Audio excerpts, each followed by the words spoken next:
The following is a presentation of iRacing.com motorsport simulations on LSRTV, the voice of sim racing.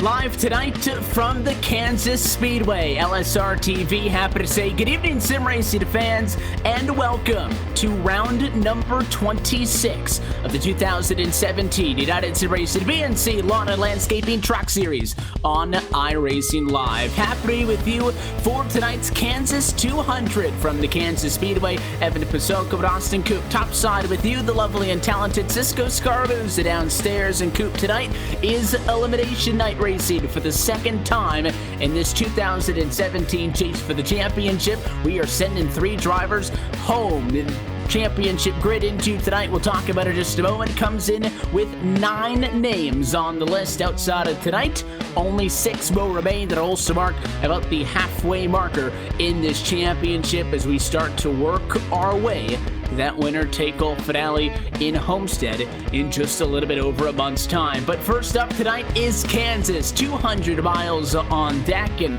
a lot of the time you will see this racetrack on the service at a night race. Forces all the race cars up to the top of the racetrack, but the sun is shining bright tonight in Kansas City, which means it's going to be a whole different ballgame. Yeah, and it's a fairly warm one, 78 degrees on the track right now, which means it's probably going to be about, about another 40 above that for all the drivers out there. Slick conditions is what we're really going to see today on the track. Like you said, we typically see the top side really start to be good because there's so much more grip up there, but there's not going to be that much grip up there. You're going to be able to, you're going to have to try and do the top, and you kind of try and do the bottom too. This is a track where getting the apex is really tricky. It's such a wide course. It's a lot like Chicagoland. They were built around the same time, and even in the sim service, they race very similarly. You're really going to have to watch how it goes because on the long run, it gets really difficult. It's not like Charlotte or any of those other 1.5 miles. It's really swooping in those corners, and those drivers are going to have to really watch out for it here tonight. Let's talk about just how exactly that chase grid looks into tonight. At the top of it all is Scott Simley. He is in a pretty good position, 21 points to the good over the first spot outside of the cut line. He followed by Aaron Bennett, Shane Hawthor, Greg Mall, Michael Waters, and Stephen Herring. Into tonight would be the 6 drivers that advance into the round of 6, but things are tight below that cut line. Robert Gillenwater, first driver on the outside looking in, only 4 points. 4 positions on the racetrack away from jumping up on top of Herring and taking that final spot away. You got Dwayne Dunn, 10 points below the cut line, running in the 8th position in the championship. And then Seth Bowdy, even all the way at the bottom of the championship standings, he himself being barely 16 points out of a transfer position, is all in the range of possibilities because we're looking at about a 30 truck field coupe for tonight's race. Yeah, for those 2 drivers, Dwayne Dunn and Seth Bowdy, they're going to have to really bank on just running their own race and having someone else maybe not have a good day. Their competitors are really going to have to fall in certain places, and they're going to have to really be in the right place. You can only really run your own race. That's a really common saying, but Gillenwater is the same way, and same with Steve Herring. Even though he's in right now, you can't think that you're going to begin if you just, play conservative. You're going to have to, race it like it is still on the line, as all these drivers are, except for those up front. And talking about Scott Simley, he was at the lead at the first round. And, we had those 2 drivers earlier on in the season winning a total of 11 to 12 races, and those 2 guys no longer in the picture. That's the 87 and the 17 of Jamie Walker and Justin Michael. Those 2 guys are not in the championship picture as they've dominated this whole season so far. So Scott Simley, I'd say at this point, Evan is really looking like the guy to beat. But Aaron Bennett, I mean, he's up there too. These two drivers are really starting to thrive in the later parts of the season, about halfway through the playoffs of this chase, and it's all going. But we got to get through this round first and cut three drivers out of 9. And it's kind of funny because we're right about in the middle of the racing season, and it's kind of championship season with us here.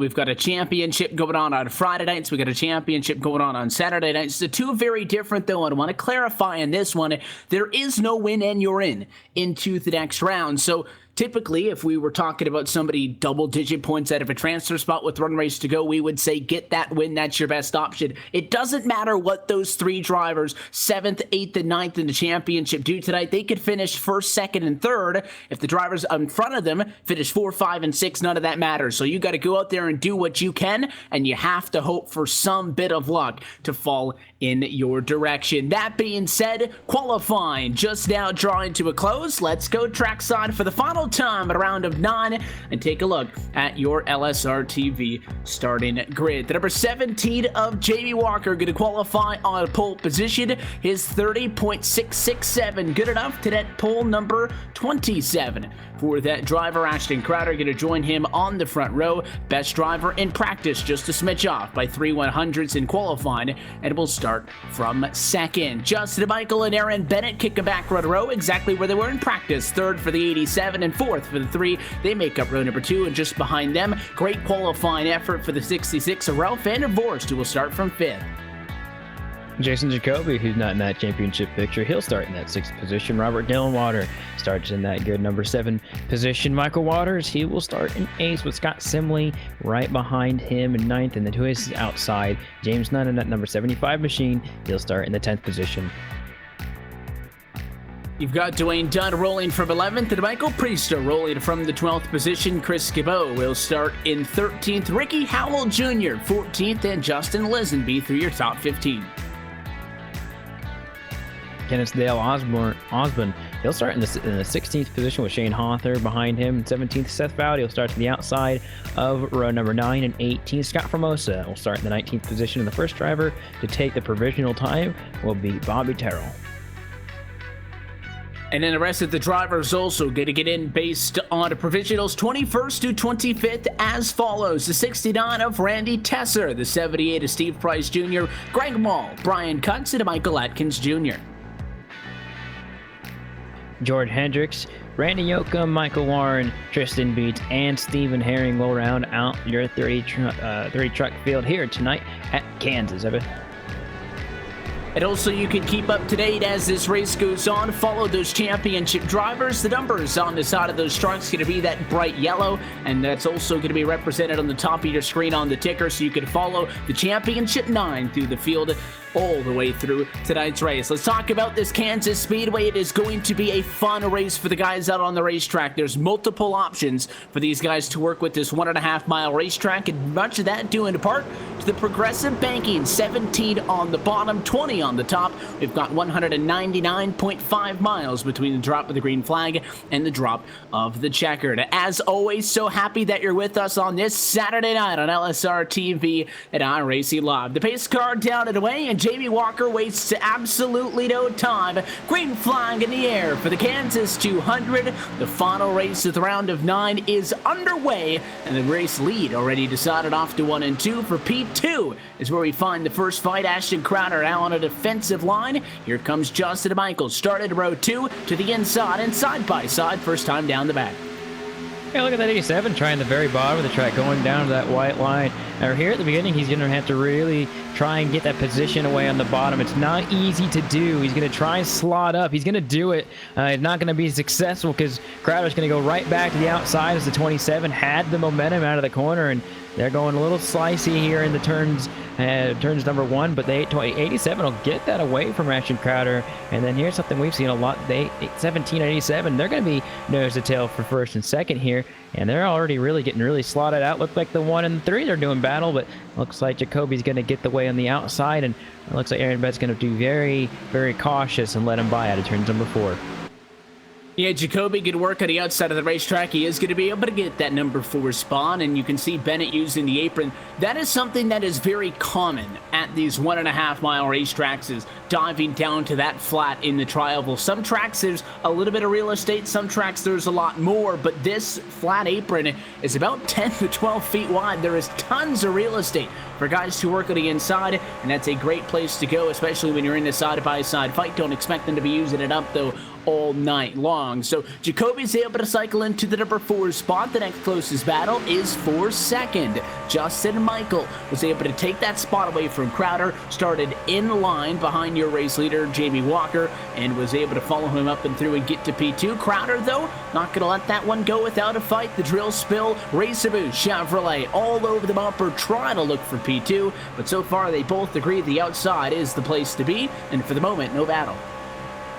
Yeah, those trucks are really, really close together, and I gotta believe that if one of them makes a small mistake, then the other one's going to get a really big advantage. But I'd say that right now, it's really, really close nose to tail, but you can't really make a move this early. You kind of have to wait for those tires to get a little more worn out before you can try something. But once you do try something, you have to really go for it. There's no backing out at a pass like this, especially when you're so close to the outside wall. We were kind of expecting that middle lane or even the low lane to kind of come in a little bit, but it's really all the high line right now to be expected. Is it just really a lot better there? Look at the 27. He's about to destroy there. Actually, looks like someone else might be getting destroyed out there in the racetrack. Looks like turn 4 is going to be the problem point. I think I saw 1 or 2 trucks around. Yeah, we had a big pileup. A couple of drivers get into it. It looks like it all started with the 75 of James Nunn. You're going to get a second look at this one up in just a moment. We telling you the outside is the place to be.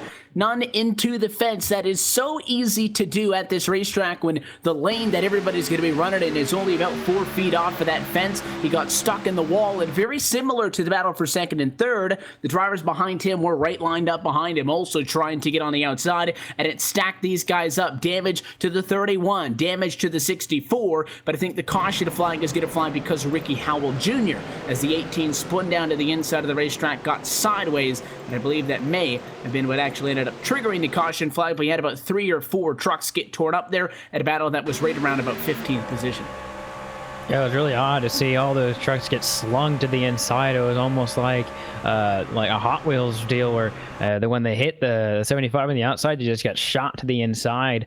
So definitely it doesn't look like a bunch of damage as these guys are coming down for pit stops here. All these guys going to come down for service. What they're going to get, who knows really. Looks like one of those drivers or 2 of those drivers to the box. Looks like right sides of most of these guys, left sides on all of these guys. I don't see many drivers taking 2. Maybe the 55 did right there. But is he going to beat the leader off pit road? It's going to be close. I think the 17 of Jamie Walker is still going to hold the lead. I think he got it by maybe the width of a tire. That is the advantage of having the number 1 pit stall, and I think that's going to be what keeps Jamie Walker in the race lead. It is. He is going to win that battle off of pit road. Waters second, Michael third, Jacoby fourth, and Ashton Crowder going to come off in the number 5 spot, and nobody stayed out. It was a very short, about 5-lap opening stint in this race. Not a single driver decided to stay out. Maybe a couple of 2 tires mixed into the pack, but nothing from somebody mid-pack to the point that they would have leapfrogged in front of those guys up front. So Walker in first, Walker out first, and he will retain the race lead once we cycle back through. Yeah, it looks like Michael Waters is going to start on the outside lane, which, you know, if you're going to take 2 tires, you really kind of want to be there on the outside. You don't have to worry about that truck stepping out. And also on Monday when we were running an RSR, some drivers took 2 tires, and it really wasn't that bad for him. Being in that race, I could say that, you know, the 2 tires were not a bad idea, but trucks are going to be a lot different. They're a lot heavier in the corners and a lot more wider for sure. Don't know how it's really going to play out for these guys, but the biggest thing is that they're going to be on 2 different strategies, and everybody knows that when someone's on 2 tires, they're going to be a little bit more cautious, especially this early in the race. They've got a long ways to go, over 120 laps to go in this one. So I know a lot of these guys are just going to be a little bit patient here with these fact that some of these guys do have 2 tires on the right side of those trucks. And you would figure if there was going to be a point in this race in which you know that you would go with the 2 tires, you think it would be a very short run as such. not going to be the case, at least for the guys up front. Again, all of those names we were talking about started up there. In fact, the top 8 all started inside of the top 10. No big changes. Only issue is Ralph van der Vorst, who started in 5th, has fallen to 11th position. That's opened up the door for Gabo and Formosa to sneak their way into the top 10. Pace car back down and in, though. Let's do it one more time. 8 laps complete from Kansas. We go back and away, and another good jump by Jamie Walker. Going to leave a scramble for second behind. Look at Michael with a push from the 27 to Crowder all the way down to that grass to the inside. Looks like both of them going to get around that 55 of the outside waters. A terrible restart, 2nd to 5th in one corner. Yeah, what looked to be not such a bad idea is on that restart, it is going to be not really the plan he was looking for. He's still going to get a little bit of a plus here. Look at that number 3 in the bottom right there. Looks like Aaron Bennett's trying to push that car to the very bottom, trying to send it right there and see if it'll work out. But the 55 is still going to be there on the outside. It's not as fast as that truck was with 4 tires, but I do believe that 3 will be able to get it. He's got to get it quick, though. Those tires do fall off pretty quickly. The 55 will be able to really lay off. But really, you can see the big difference. That 55 now has about 6 or 7 truck lengths between him and the one of Jacoby. Then there's a bunch of them behind him. Yeah, and again, the pack's still thick. That problems in that opening incident, I told you, trucked up a couple of trucks. About 3-4 of them got damaged, so we've actually lost 5 trucks from the lead lap, but still with 24 of them, there's plenty going on in the middle of the pack. Side by side inside the top 10. Bennett was on the inside of the battle a little bit earlier in this race with Jacoby. He's now on the inside of the battle with the 68 Assembly, all on the defensive. That BNC Chevrolet appears to prefer the bottom of the racetrack. That goes against conventional wisdom that everybody else has been topside, and he is losing spots. He'll fall to 8th this time by if Simley can get him by the line, and that big head of steam at a 4 should do the trick. Yeah, he's trying that bottom side, but he looks like he's going to lose that position. Whether the 3 car is just trying to maybe wait for that to come in, or whether he's wanting that to really play and let these guys go by, kind of hard to say. But there's a good battle going on behind these guys. Looks like the number 78 of Steve Price Jr. is trying to hold off some really hungry drivers behind him. Van der Vorst and Atkins Jr. right there in the fight. Look at the 44 of Michael Atkins Jr. as well. He's in that fight, and these guys right now are almost 3 wide right there out of the tri-oval, trying to get that thing settled out. And looks like the 60 or the 44 is going to go to the very bottom of the track, kind of like the 3 earlier, and maybe slot in right there in front of the 5. So everybody again trying to get themselves sorted out. That last run really wasn't long enough to get us single file out, but starting to get to that point. Almost 10 laps since we went back into green flying conditions. Side by side a little bit further behind that 5 to 44 that we were talking about. Way on the inside and using that flat part of the racetrack is Kenneth Osmond. Outside of the racetrack, the 11 to Shane Hawthorne. That is a fight for 13th and 14th position. Those drivers started next to each other, just 2 rows further back. 17th and 16th spots. So they're moving up together. Hawthorne, though, going to get the better end of that one. He'll get that 13th spot. Another good run at a turn number 2. The inside is not a bad option into the corner, but the outside is just so good off, it's not even close. Yeah, another battle right here outside the top 5. Look at the number 3 truck. He's going to get on the number 4's case right here. Looks like the 4 is going to lose a couple positions in this 4-car group right here, right outside of the top 4. Those are all championship drivers, so you have to really pay attention. Look at the 3. He's going to be in the outside wall. That's going to be the number 3 of Aaron Bennett. We talked about he tried the inside, and then he tried the outside, and it did not work, and almost got ran over by a couple of drivers. He's second in points, so this isn't going to be a huge problem for him. Looks like that also the 66 is also in the wall. It's going to be Ralph van der Vorst. So a lot of problems happening in lap 15. And it wasn't a hard hit. It was just a kiss to the outside fence, but it just killed so much speed because it was coming off of the corner. And again, this is a tricky track to be on the outside of the racetrack for 133 laps as tonight's distance is. It is very difficult to run that close and not even mess up in the slightest just once. You got to make sure that you get off the gas at the right time. If you overcook it by just a bit, brakes might not necessarily help you. That might just straighten you out, put you into the fence, or it could absolutely destroy your run. And what I'm looking at is the battle for second, third, and fourth. We saw this on the first run of the race, that it was with the same group of drivers. Justin Michael in the number 2 spot. Ashton Crowder in third. That 27 is once again right on the back of the 87. The inside is wide open. if he wants to go down there, but it looks like Crowder has no intentions, and he'll just ride the back of the 87, make sure he feels the pressure. Oh, there's a lot of pressure from that 27. I mean, he's not moving away from his back bumper as we saw earlier. It's the exact same thing. And it's really intense to just see how close he is, that he's not making a mistake. And I'm talking about the 87. He can't make a mistake because that's going to be bad for both of them. Look at the number 1 of Jacoby. He actually tried the outside right there. And the 27 was not going to have any of it. So that was a little of a sly move that I saw from the number 1 machine.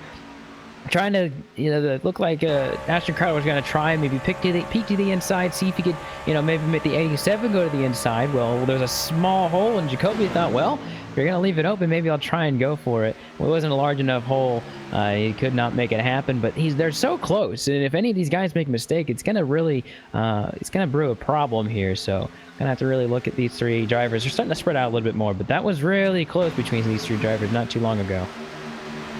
Side by side a little bit further back inside of the top 10 with Robert Gillenwater, driver of that number 4 machine, coming into tonight, as we noted, 4 points below a transfer position to get into the round of 6. He's running pretty good, but he just dropped back 1 spot. Nice move by Steve Price Jr., one of our non-chase competitors, to get that 7th spot away. How about a quick call to this 78 machine? You want to talk about getting it to it when it matters the most, Coop? 24th in practice, 22nd in qualifying based on a provisional, has driven his way up to 7th in less than 20 laps, and now is getting on the back of Waters to apply the pressure to him, running around these chase guys like it's nothing. Yeah, and it looks like he has a really similar paint scheme to Justin Michael, and he has the 87 inside of the 78, so I'd assume that those two are working together a lot, maybe in the last couple weeks, and definitely good to see that truck out there. And yeah, he's running right there with the championship guys. He's sandwiched in between them right now, Gillenwater and Waters. But someone also got to give it a big shout out to is the 44. He's up from 25th to 9th, and he did the same thing, except that the 44 was extremely strong in practice. So it makes sense in the 55 he's going to get hit, and he's going to maybe keep it going. No, he's going to spin it out. He's going to drive it through the grass. So far, no caution, and we stay green, but that is what you do not want to see. Just had noted that Michael Waters is one of our championship competitors, and I think Price was trying to get to the inside of the racetrack and just didn't. He just hit him in the left rear quarter panel. Nothing else you can say about it. You're taking a second look. That is big. It hurts the 78 machine because it takes him out of this. A spectacular piece of driving, though, by Waters to not pin Atkins as well as Gillenwater into the outside fence. But the 55 only came into tonight 8 points to the good. I think in the live points now he is outside looking in because that drops him all the way to the back of the lead lap. Oh, yeah, that does. I was doing the math right there as you were saying it, and yes, Waters is out of the championship picture, and if you're him, you got to be very upset with the fact that a non-chase driver just did that. The only good thing about it is it's only lap 23. We have 133 laps total. He's got a long ways to go. It's still not what you want to see, but if you're going to have a problem, as we always say, have it early. And Michael Waters just needs to really just drive the car. He's only about half the track length away from the leaders, Jamie Walker in that 17 truck. And getting lapped here still isn't that bad if you're the first driver to get lapped. So definitely something that we'll keep our eye on. But that 55 has a long way to go as the battle for second starts to rage on. These guys are still all over each other, and something that I find interesting is Crowder again is still all over him. We saw that earlier accident where we had a line of 3 trucks. The first truck got into the inside fence and they stacked things up. So Ashton Crowder in that 27 was involved in a couple of dust-ups a few weeks ago, Coop, but I think that this shows you just how much faith he has in Justin Michael as a competitor, because being on his bumper, he's not trying to be friendly to him. He's definitely trying to put that 87 in an uncomfortable position. But I'll tell you what, if I didn't trust that guy in front of me, I wouldn't be right up on his bumper. Not going to matter, though. Problems behind your race leaders. Caution flag is out. It's P18, Brian Cutts.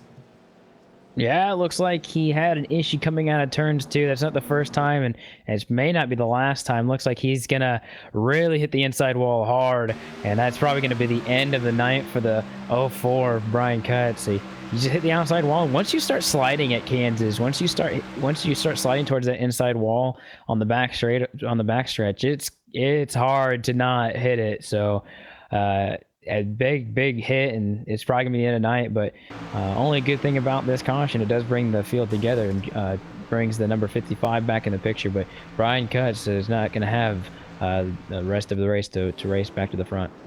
Yeah, I'm surprised the yellow came out because that truck was so low, it was a big hit. The problem was he got stuck on that wall like we were talking about earlier. He's trying to turn it off the wall, so his wheel was about a 45-degree angle. And then once he came at a 2 and got to the flat, when that safer barrier dropped away, car got gripped, snapped back to the inside, and it slid down to the inside of the racetrack. And at that point, he was just hanging on. You could see he was on the brakes, he was off the brakes, trying to figure something out. It did not end well, nonetheless. So, race leaders back down to the pit lane. Jamie Walker into the box at number 17 Chevrolet, way down at the end of pit road. Came in first and left first. The last time, drag race to the line, and no, stealing it. Justin Michael going to win the race off of pit road, and the 17 losing tons of spots. Yeah, it looks like he had some kind of issue coming out of pit road. It was, I don't know what happened there with the 17 truck, but that's really weird. It's almost like the car just, it's almost like it stalled out, which is really odd to see in these trucks. So I think he'll lose at least 2, maybe 3, 4 positions here. I think he ends up 4th off of pit road. I don't know. The only thing I could think of, and again, we don't have access to the telemetry as far as the gas and the brake immediately on us, but I don't know if he was... We saw the last 2 restarts, started the race in that most recent one, Coop, that the outside of front row was not a good spot to be in. Lost spots on each attempt.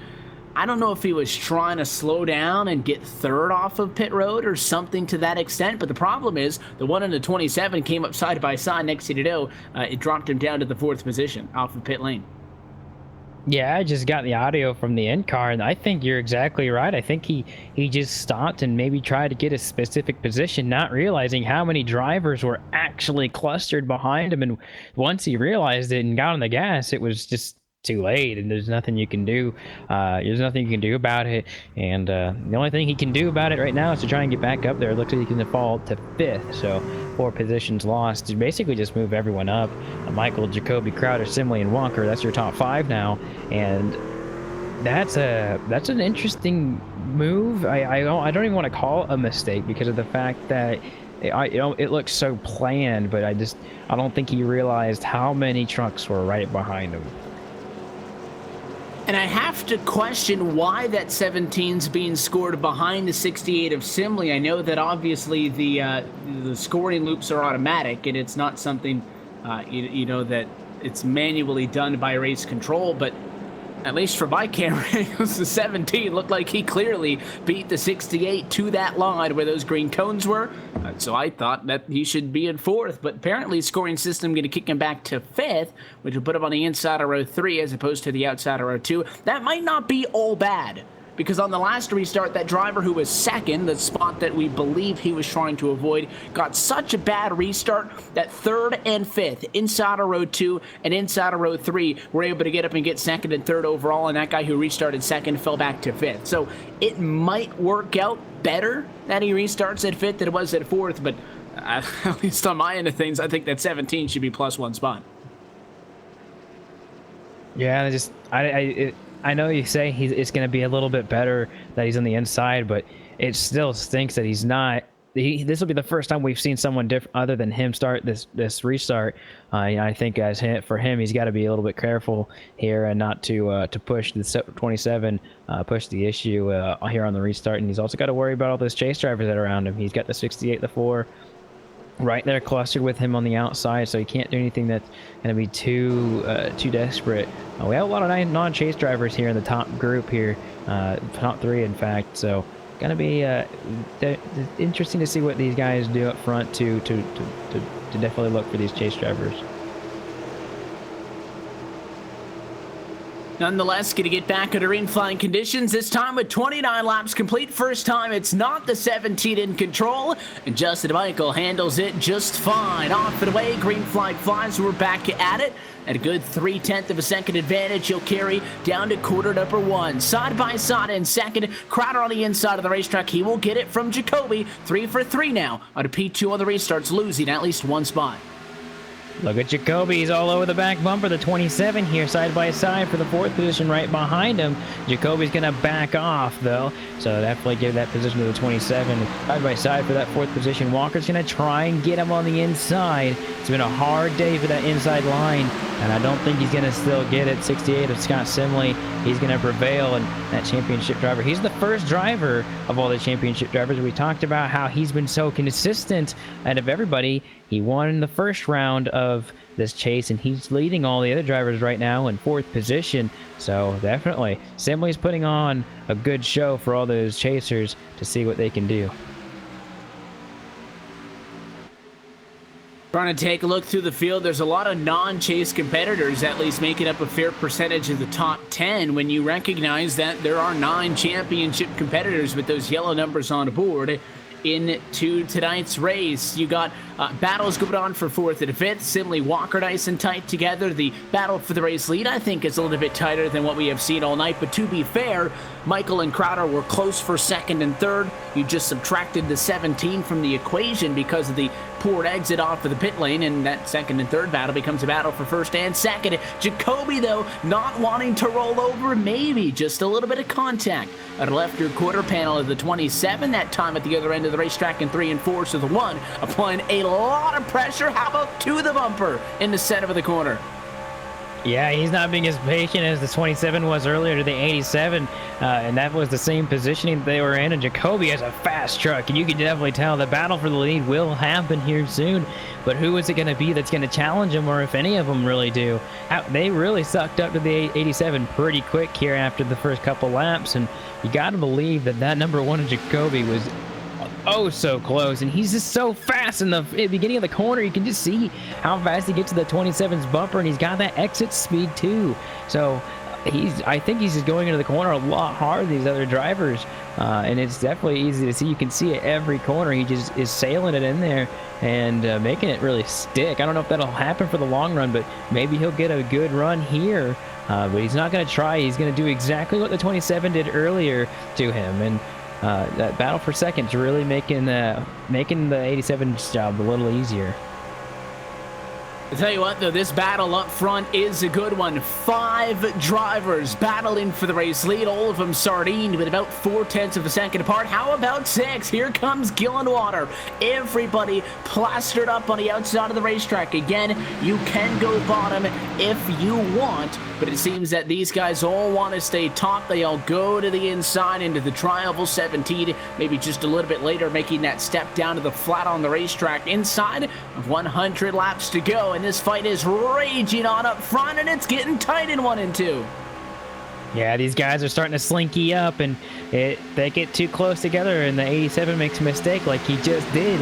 All these drivers are going to start checking up, but like on a highway, if one person checks and another person checks, it's going to be somebody's reaction time that's not going to be quick enough. And the 68 Scott Simley, I think he's going to bail here because he has a lot on the line here, and why would you want to mess that up? Look like him and this 817 almost hit right there, coming into turns number 1, but he's not doing so bad on the inside line. So it's these guys are getting really close. Crowder is getting closer to Michael. Jacoby's basically pushing him down the back straightaway and gave him maybe another shot going there into turns number 3 and 17, and everyone behind him are just kind of watching and wondering what is going to happen. You make the move, and you lose all your momentum, and you only have one shot to pass. You're watching the 68 just start to fall back. He's going to have to slot in here. I mean, what do you do as a driver? You just have to be patient and wait for the mistake, and hopefully that you don't get involved. Big run that time, but a 2 for the 27, but again, rather committed to just staying in line, although to be fair, he's been all over him. No, the 1 loosened up the 27 a little bit that time, but 3, those are both drill spill trucks who are running in 2nd and 3rd, but they are getting a little bit too close for comfort, I would think, for either of their liking. The point I was going to make, though, is that Crowder is all over him, and it's one thing, Coop, to not be looking to the inside because you want to stay up top as we take a look at a challenge to the bottom for 3rd, and it's just not going to stick for J.B. Walker, who's going to maintain P4 up out of corner 4, but to be honest, 27 hasn't even been looking to the outside. It's very difficult to do, to sneak up on somebody's outside at a track like this, but you'll do see some people try it at some points. I don't even see Crowder doing that at this point. I think he's just trying to hang on to P2 as we go 3 wide now for 3rd. Yeah, it's weird. I saw Jacoby have a fantastic run right there, and then he had that contact, and I don't feel like that's going to be an issue. But that one truck is super fast in one, and he has a decent exit out of two, but he's just flying through the corner in turns number one. And you can, I said it earlier too, and he's one of the only trucks that's really able to enter the corners as well as he can. And even though he just had an issue with this right now, there's a little bit of too wide action behind him. He's the only guy who's really been able to get there.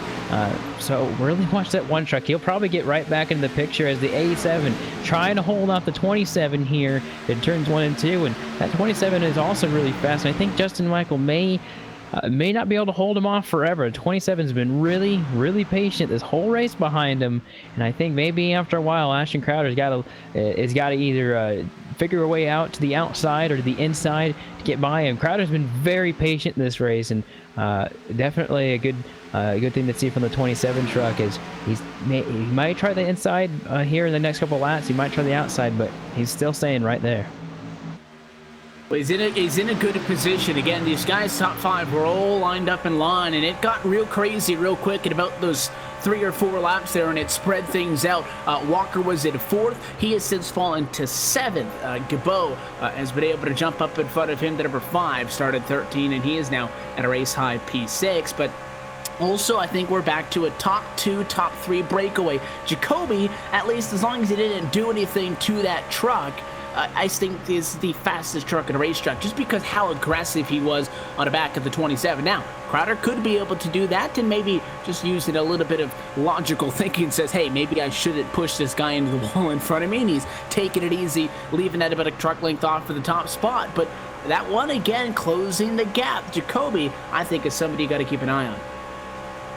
Yeah, I'd say he's got one of the best long-run trucks on the circuit right now, and it's a common theme to see that one truck have a long run truck here in this series. He's been so good on the longer runs, and right now he's just really able to make it work. And yeah, it's about to be a 3-truck battle for the lead, and I'd say the number 1 in Jacoby is going to probably do something different than he did the last time. He kind of had a bad exit of 4, got into the 27 of Crowder, and had no momentum coming out of the corner, and had a lot of drivers get on the inside. He protected the top, which is really where we've seen him be strong.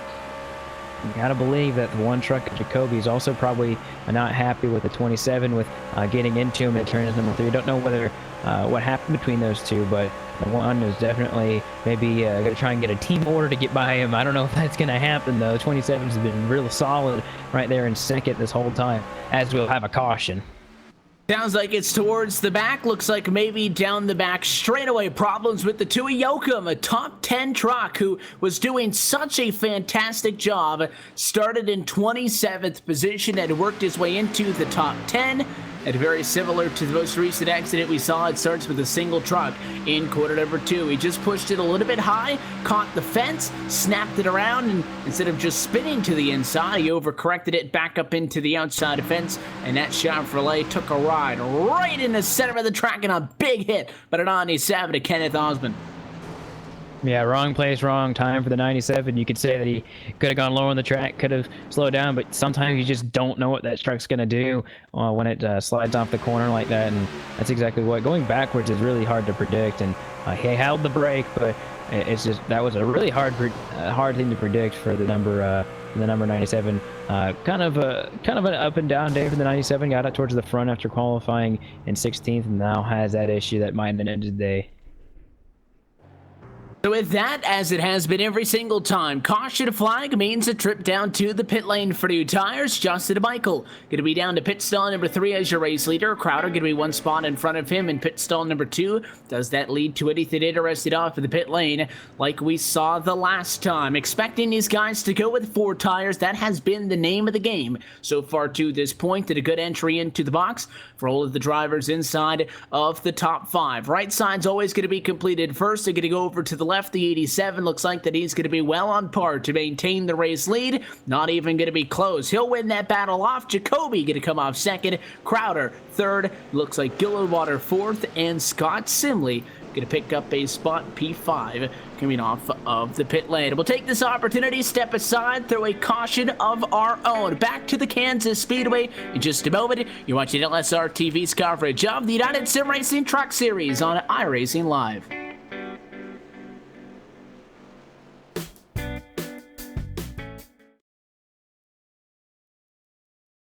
Of racing to the best online racing simulation in the world. This is Dirt Racing on iRacing.com.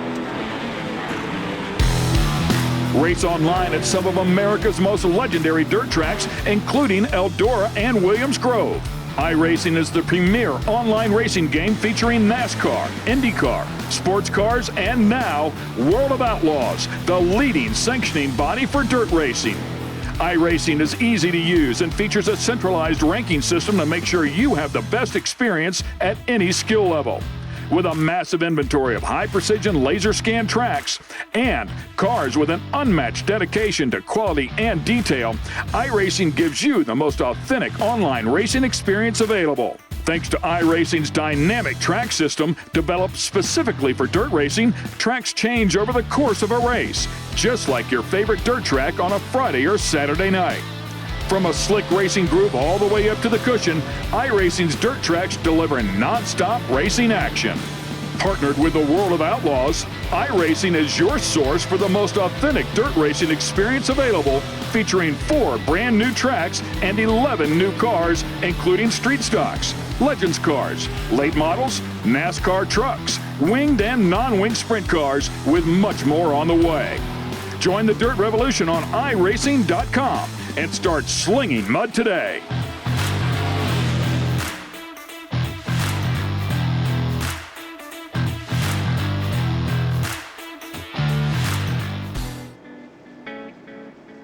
Welcome back to Kansas City with the lights are out on top of the iRacing.com official pace car. A restart due up to mark lap number 50 in tonight's Kansas 200, just a little bit shy with the cross flags point in the final race with the rounded on this USR Truck Series chase for the championship. It's Justin Michael's turn to bring us back to the American Ethanol green flag as we go back underway. 49 laps now checked off.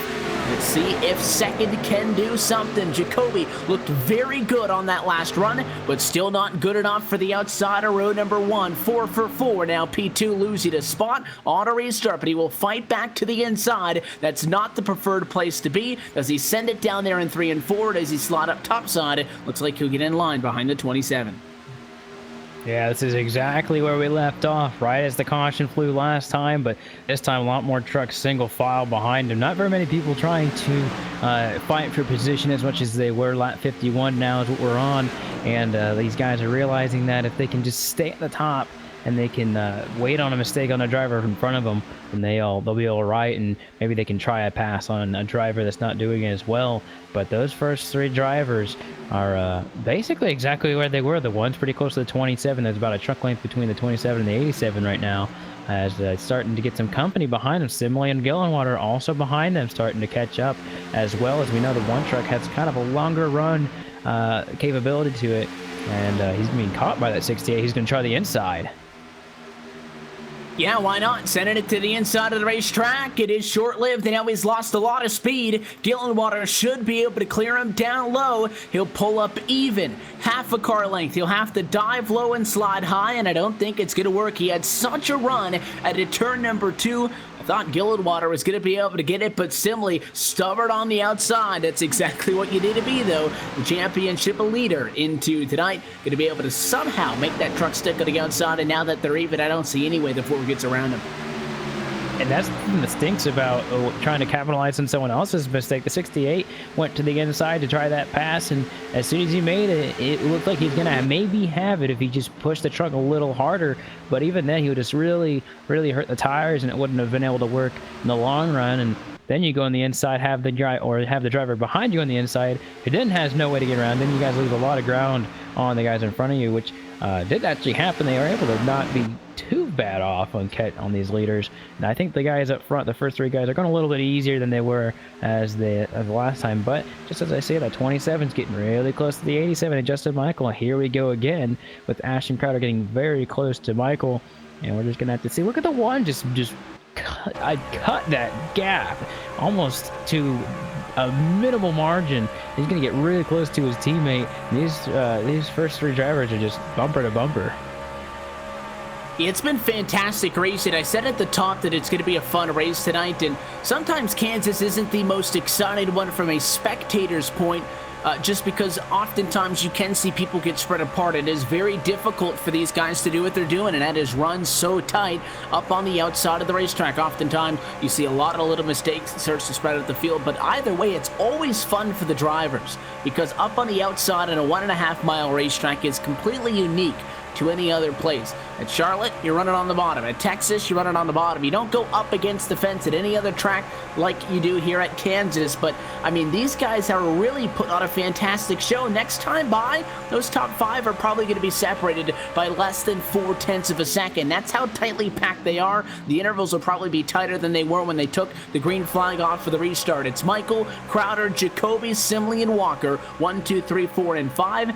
And again, they get up to each other and they can't do anything. You can go to the bottom, but kind of like a plate track, Coop, if you're second or third in this group and you go to the bottom, it's kind of like going to the outside of the plate track by yourself. You're only one direction you're going, and that's to the back of that pack. Yeah, and it's really interesting. It's really weird to see how close these drivers are. I mean, and I think it has to do with a lot what you said earlier on, and saying that there's got to be a lot of trust in the guy in front of you. Crowder has a lot of trust in Michael, that's for darn sure. And then Jacoby has a lot of trust in his teammate, but the guys behind them as well, they have a lot of trust in the other drivers to not make a mistake. And then you have, seasoned veteran Jamie Walker as well behind these guys trying something. Also, it looks like we're seeing Gillenwater try the very bottom of the track. He's going to really lose a lot here, but that top 5 is just so close. And I think these guys have realized that they're not really going to gain much by being that close. So they've kind of backed off just a little bit, but now since Jacoby was so close to the 27 at Crowder, he tried to do the move and look at the 68. He's going to go to the bottom, and he's not going to be able to get him. Almost clipped him out of the very front of the track here, and right on the apron. And that's a really, really hazardous place here at Kansas. Is that apron right here going into turn 1?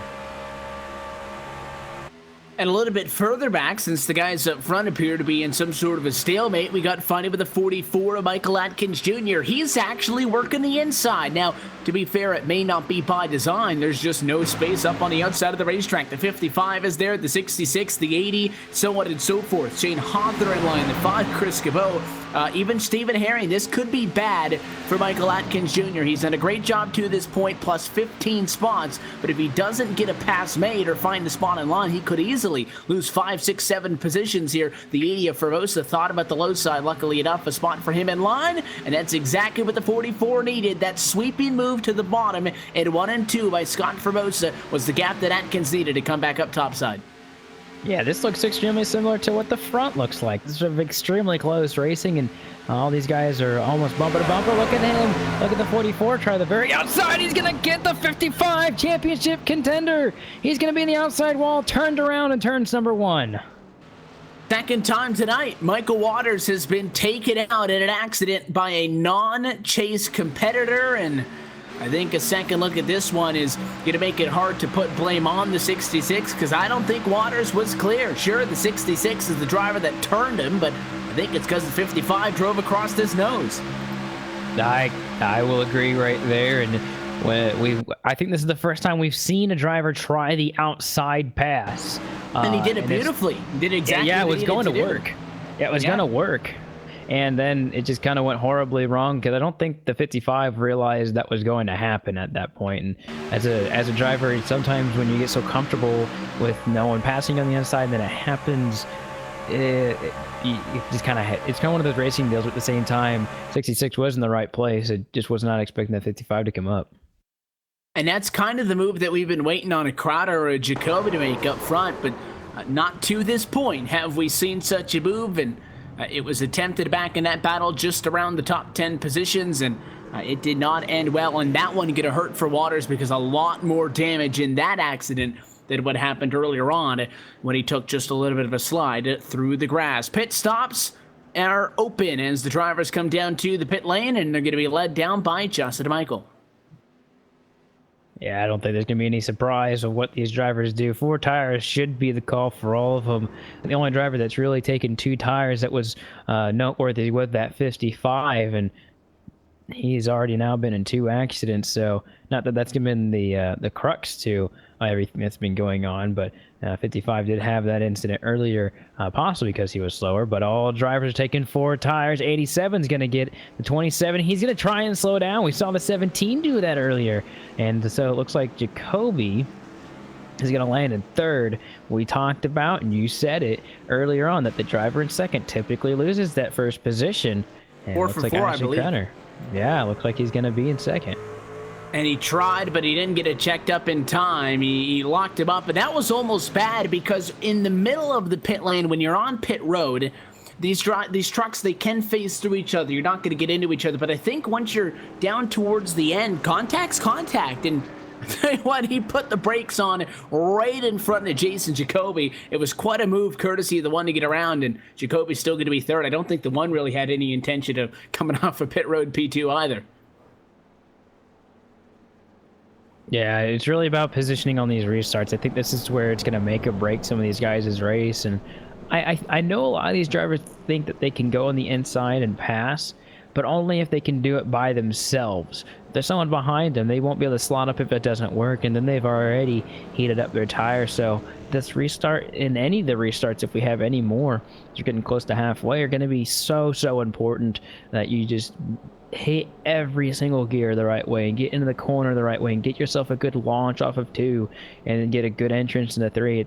It's that one corner in the first 2 corners that might mess up as corner number 2, and you got to get a good run out of it. And if you miss any of your marks here, it can really spell trouble, especially if your first 3 drivers, if you want to win. I mean, for Scott Simley, all he wants to do is just finish the race, because at this point he's got he's in, really. It's going to be really hard to get that 68 not in at this point.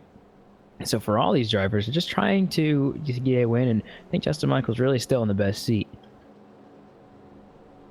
I agree on that one. I think that it's been 4 for 4, that the race leader is able to take off and get away, and that 2nd place position is so tough to be in. And it's something that I believe it was Jimmy Johnson was talking about earlier tonight at the end of the NASCAR All-Star race, was that when you're on that outside lane, you can't beat the leader to the line, you can't jump him. So you got to wait till he goes, but the guys behind, well, you're not supposed to sag back, even if it's a car length or half a car length. You do get a little bit to slowly start to roll onto the gas, and you can look right at that guy in front of you and see when he takes off. So maybe Crowder's going to be the person to mix this up. Again, he started right there. He started P2, and it was Justin Michael, who's leading this race, who was 3rd at the time, passed him up, and then they were able to take over the race lead and assume those 1 and 2 spots after Walker fell back. I want to see what the 17 can do. He's still stuck back in 5th, trying to make up for what I'm going to chalk up as a mistake on the pit lane, trying to get from 2nd to 3rd. Instead, he's been in 5th position ever since then. So keep an eye on these guys. I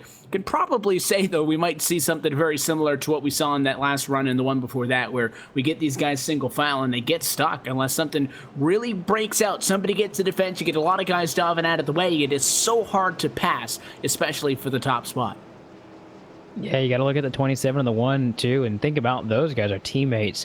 I don't think either of them going to back down. They haven't backed down all night for each other. So also got to look at those 2 being teammates, and the chase driver behind them as well. They drive too hard against each other. There's also that as we're about to get the green flag. The pace car going to go off and away once again. Justin Michael went right away the last time, but he holds him back, and that is going to fool Jason Jacoby. The one machine couldn't figure it out. They all tried to jump it, and the 27 machine of Ashton Crowder is not only going to get 2nd, but the 68 going to go for the outside of row 3 to P3. Yeah, he's going to get himself a good launch out of 2 as well. Looks like the 27 as well. And there's going to be a 4-car breakaway. Jamie Walker's going to lead the charge of the next drivers. And as always, it's going to be the 87 to lead these guys through the next 2 turns. But which driver really starts to break away? Jamie Walker's starting to catch the 1 of Jacoby. And it's a long snake back to 7th place. Looks like we had a driver come down pit road real hot, but none of the drivers up front are being affected by that at all. Pretty much single file out. Looks like we got a driver or 2 side by side, but interesting enough, we're seeing the 17 and Jamie Walker try the inside out of turns number 2. They're side by side, heads up on the back straightaway, but I don't think it's going to work here for the 17.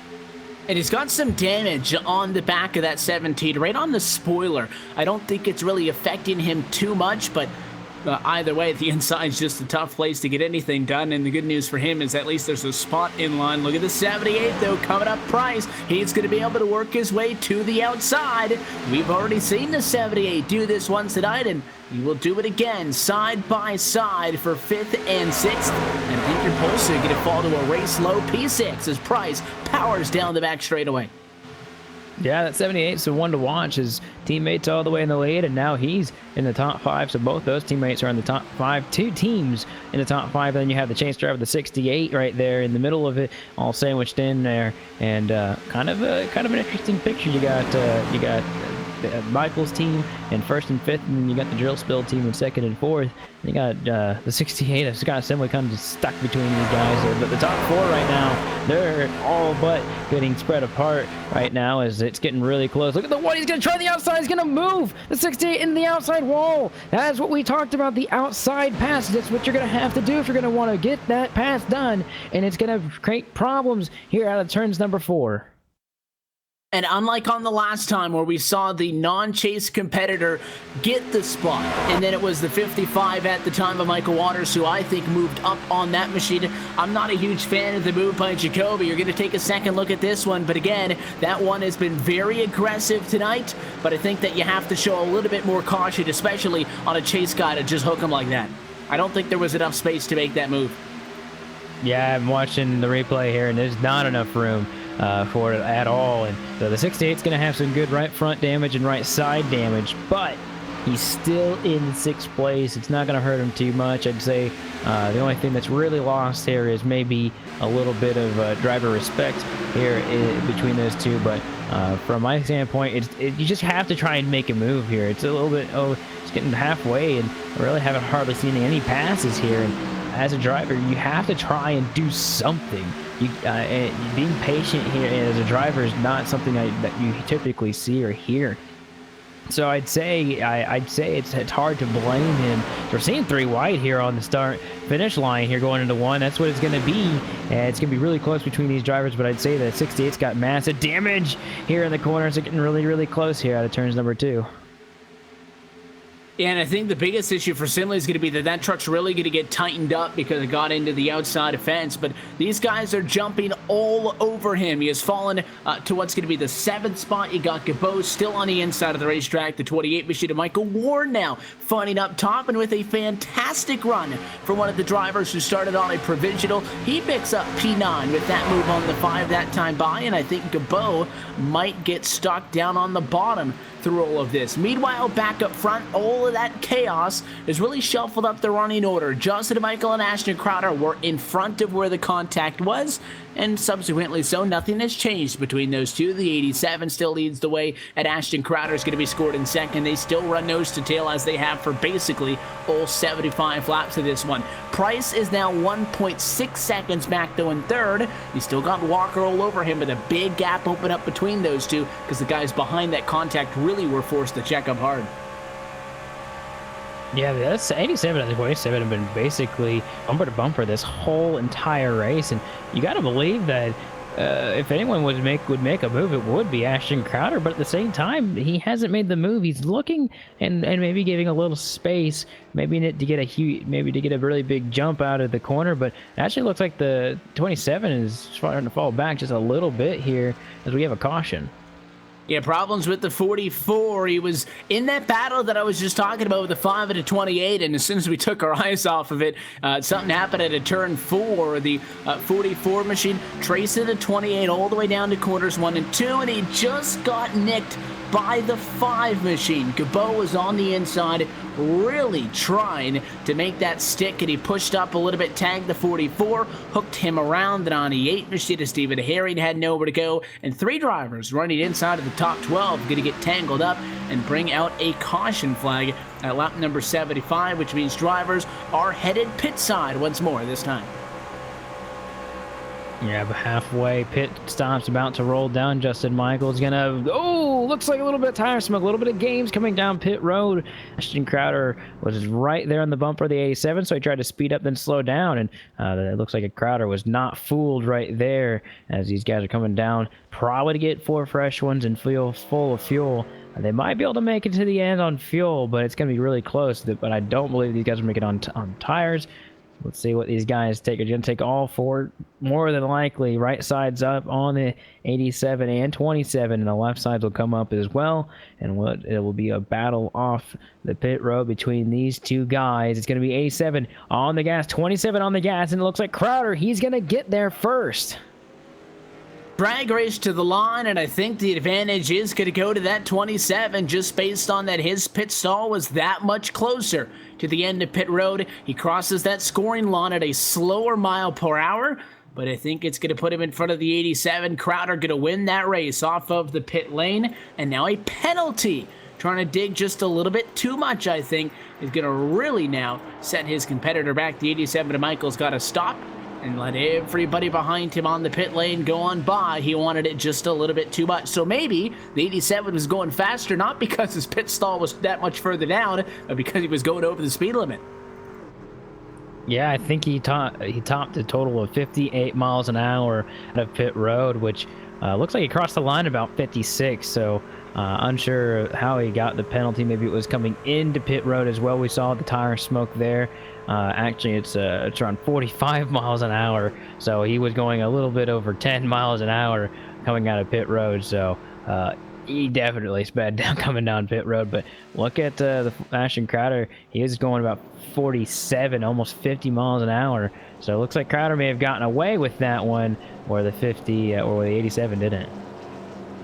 So now that we have crossed the halfway point in tonight's race, let's take this opportunity to take a look at your iRacing Debate by Race Break, brought to you by iRacing, the leading online racing simulation developed from the beginning as a centralized racing and competition service. iRacing organizes, hosts, and officiates races on virtual tracks all around the world. And in the fast-paced world of esports, iRacing is your one-stop shop for online racing with officially sanctioned series from NASCAR, IndyCar, IMSA, World of Outlaws, and more. Lap 77 into the works. In fact, we're running out of time in this thing. Close it in on 50 laps to go. But Ashton Crowder is scored as your race leader. He's got Steve Price Jr. behind him in second, who started in 22nd. He is your biggest mover so far to this point. Pole sitter Jamie Walker going to bump up to P3 after the cycle to pit stop. Shane Hawthorne behind in fourth, and Robert Gillenwater is in fifth. Bobby Terrell and the number 30 Donna Dwayne Dunn going to occupy P6 and P7. 8th spot going to go to Aaron Bennett. Michael Warren going to be 9th, and Chris Gabot is also going to drop down to the pit lane. That means that Ralph Vander Voorst will jump top 10. Michael Waters, he's going to sit in 11th right now, trying to rebound from the accident earlier. Michael Atkins Jr. start 12th, so the Michael right there in the 6th row. Steve Herring, he's in 13th. Jason Jacoby is going to try and rebound as well in 14th. Greg Mall, 15th. Randy Tether, 16th. Scott Formosa, 17th. Justin Michael, 18th. Chris Cabu, he's in the 19th position. And George Hendricks, he'll be in the 20th position. But a driver on the lead lap, P21 to Scott Simley. Lap down drivers, you're talking 31 plus laps down. They're out of this thing. 22nd, Randy Ocon, 23rd. Kenneth Osmond, Brian Cutts, 24th. James Nunn in 25th, with Seth Foudy, Ricky Howell Jr., Justin Lisenby, and Michael Priester rounding through the field to P29. That's a look at your iRacing Midway Race Break. For more information on the wide variety of sim racing possibilities online, you can visit iRacing.com and sign up today. So, different set of drivers on the front row. Crowder to the inside and Price to the outside. 78 laps complete from Kansas. Green flag flies in once again. Another good start courtesy of the 27. Walker read that one much better. Can he clear the 78 in the battle for P2, or can Price keep a nose top side? No, Walker gets it on the inside. Yeah, it doesn't look like it's going to work there. He's going to lose a position, as we've seen time and time again from that second starter, but it's going to be a lot closer. And Crowder, he's going to get a massive jump over these guys. I think this is the biggest lead we've had all night, and he's going to get himself quite the cushion. I don't know if it's going to be over between those guys in the lead, but it looks like Jamie Walker, he's going to get by the 78, and then the 78 is going to have a bumper full of Shane Hother, who's jumped his way in the top 5, and we'll have side-by-side for the top 5 position. Looks like Gillenwater is going to try the inside against that 94. Bobby Taylor is going to try and slot up. Not going to happen, and the 94 is going to have the advantage. And he's going to have to make sure that he gets up and in front of the 4, and that 4 at Gillenwater, I think the better decision is, instead of fighting the 94, to drop back in line. He will lose that spot, and he will have to fall back to P6 instead of a 3 and a 4. But way out in front is Ashton Crowder. It was a fantastic jump, and not that we haven't seen race leaders get good jumps. They've had the overwhelming advantage all night long, but we haven't seen this big. I believe 0.7 of a second might even be the biggest gap we have seen all night long, and that's what the 27's working over the 17. Yeah, those two drivers are really good right now. 1st and 6th in practice, and then 1st and 2nd in qualifying. So you know those two drivers have a lot of speed under the hoods and under their hands and the wheel. And right now, another 10th give it to Ashton Crowder. That lead continues to get larger as it does between those guys and the guys behind him. They're still side by side for the 3rd position. Look like Shane Hawthorne and Steve Price going at it here for 3rd position. And then the 94 Terrell, he's going to jump in the mix as well. Hawthorne's on the inside, and as we say, that's going to be a hard one to defend. Levin's doing really good, trying maybe the second high line, but it's just not going to work out. He's going to be continuing to be passed on the outside with the 94, who he just almost got by earlier. And not that there isn't that congestion, because despite the fact that the race leads down nearly a second, it's all happening behind Price. The 11 of Hawthorne are still on the inside, and the 4 is going to get him. So Gillenwater to clear. Caution flag once again behind your race leaders. Problems down the back. A lot of smoke. Everybody trying to dodge the 39. Yeah, looks like Dwayne Dunn, championship driver, is going to be involved with 44. He went up the racetrack just a little bit. And it looks like he got into the 44. Maybe he forgot he was there or something. Looks maybe like he's going to have a good amount of right damage. Actually, he's going to have a good bit of left front damage too. Looks like the 87 came in there and got a good amount of damage on that 90-39 machine. And he was not that bad in points, so just kind of, I'd say maybe a small mistake. He just came up the racetrack. 44 was keeping his line, so just a small mistake, I think, by the 39. Gonna bring the caution out. The 39 just came over the radio and apologized. Said his spotter said he was clear. That's true. He was clear about 3 seconds before the move. It was just a little bit late of a move up the track, and that's what happened. That's big, because Dwayne Dunn, in all honesty, was not in a terrible position. Had to make up 10 points on Stephen Herring into tonight, and Herring was running about 3 or 4 spots behind him, and still not perfect, but you saw Herring just barely avoid the 39 and get around that one. Not as fortunate was, I believe, the 87 of Justin Michael, who got pretty torn up in that one as he slammed into him. Another short run. Drivers down pit road. Greg Mall, Randy Tassar stay out. Everybody else down to the pit lane. Crowder, first one. Yeah, that's going to be an interesting front row if they continue to stay out, but let's just see who comes out of pit road first. It's going to be the 27, then the 17, then the 78, and the 94, Bobby Terrell, with the 11 of Shane Hawthorne. He's going to get out there. That's going to make up your top 5 coming out of pit road. But like you said, Greg Mall, Randy Tesser, those two are the first 2 guys to come out of pit, or they're actually the only guys to stay out. Those guys have been towards the back. They actually didn't qualify very good or practice very good, and really, I think they're trying to go for broke here. They know how important track position is, and so they're going to go with no tires. They didn't run that many laps here, Evan, so I think we'll see how this goes, but I don't think it's a terrible idea for these guys.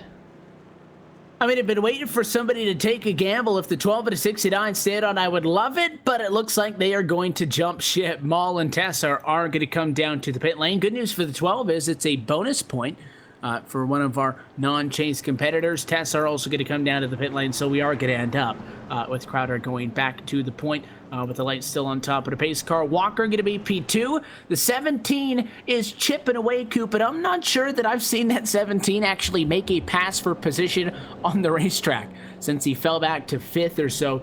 Picked up a couple of spots when the two drivers in front of him made contact. I think picking up a spot through the side of the pit service here. Now he's in P2 and back in a legitimate position to challenge for the top spot that was taken away from him so quickly in this thing. Yeah, it's really been quite an interesting race. We've seen a lot of action, but we haven't seen a lot of passing. And that doesn't happen very often when it's coupled like that. You really have a lot of action and passing.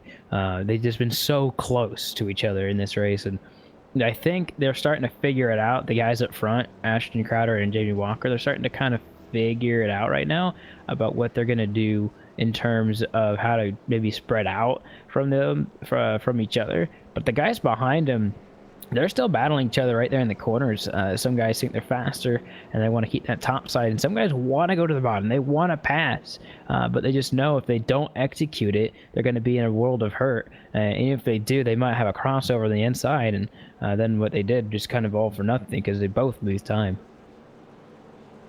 Yeah, and it's into that game of cat and mouse as the laps begin to wind down in this. And again, 133 laps on the board in tonight's Kansas 200. We'll take a restart with 87 laps complete, so that puts us with about 46 laps to go in this race. So definitely based on the averages, and cautions breed cautions is an infamous saying that I think applies to this situation. You're going to see more cautions late in these races as opposed to early on, but you know, you could look at this and think, based on what we've seen tonight, we're going to get about 2 to 3 runs. Interestingly enough, the contact that's been happening up front, Coop, hasn't been bringing out the yellows. It's the guys in the back.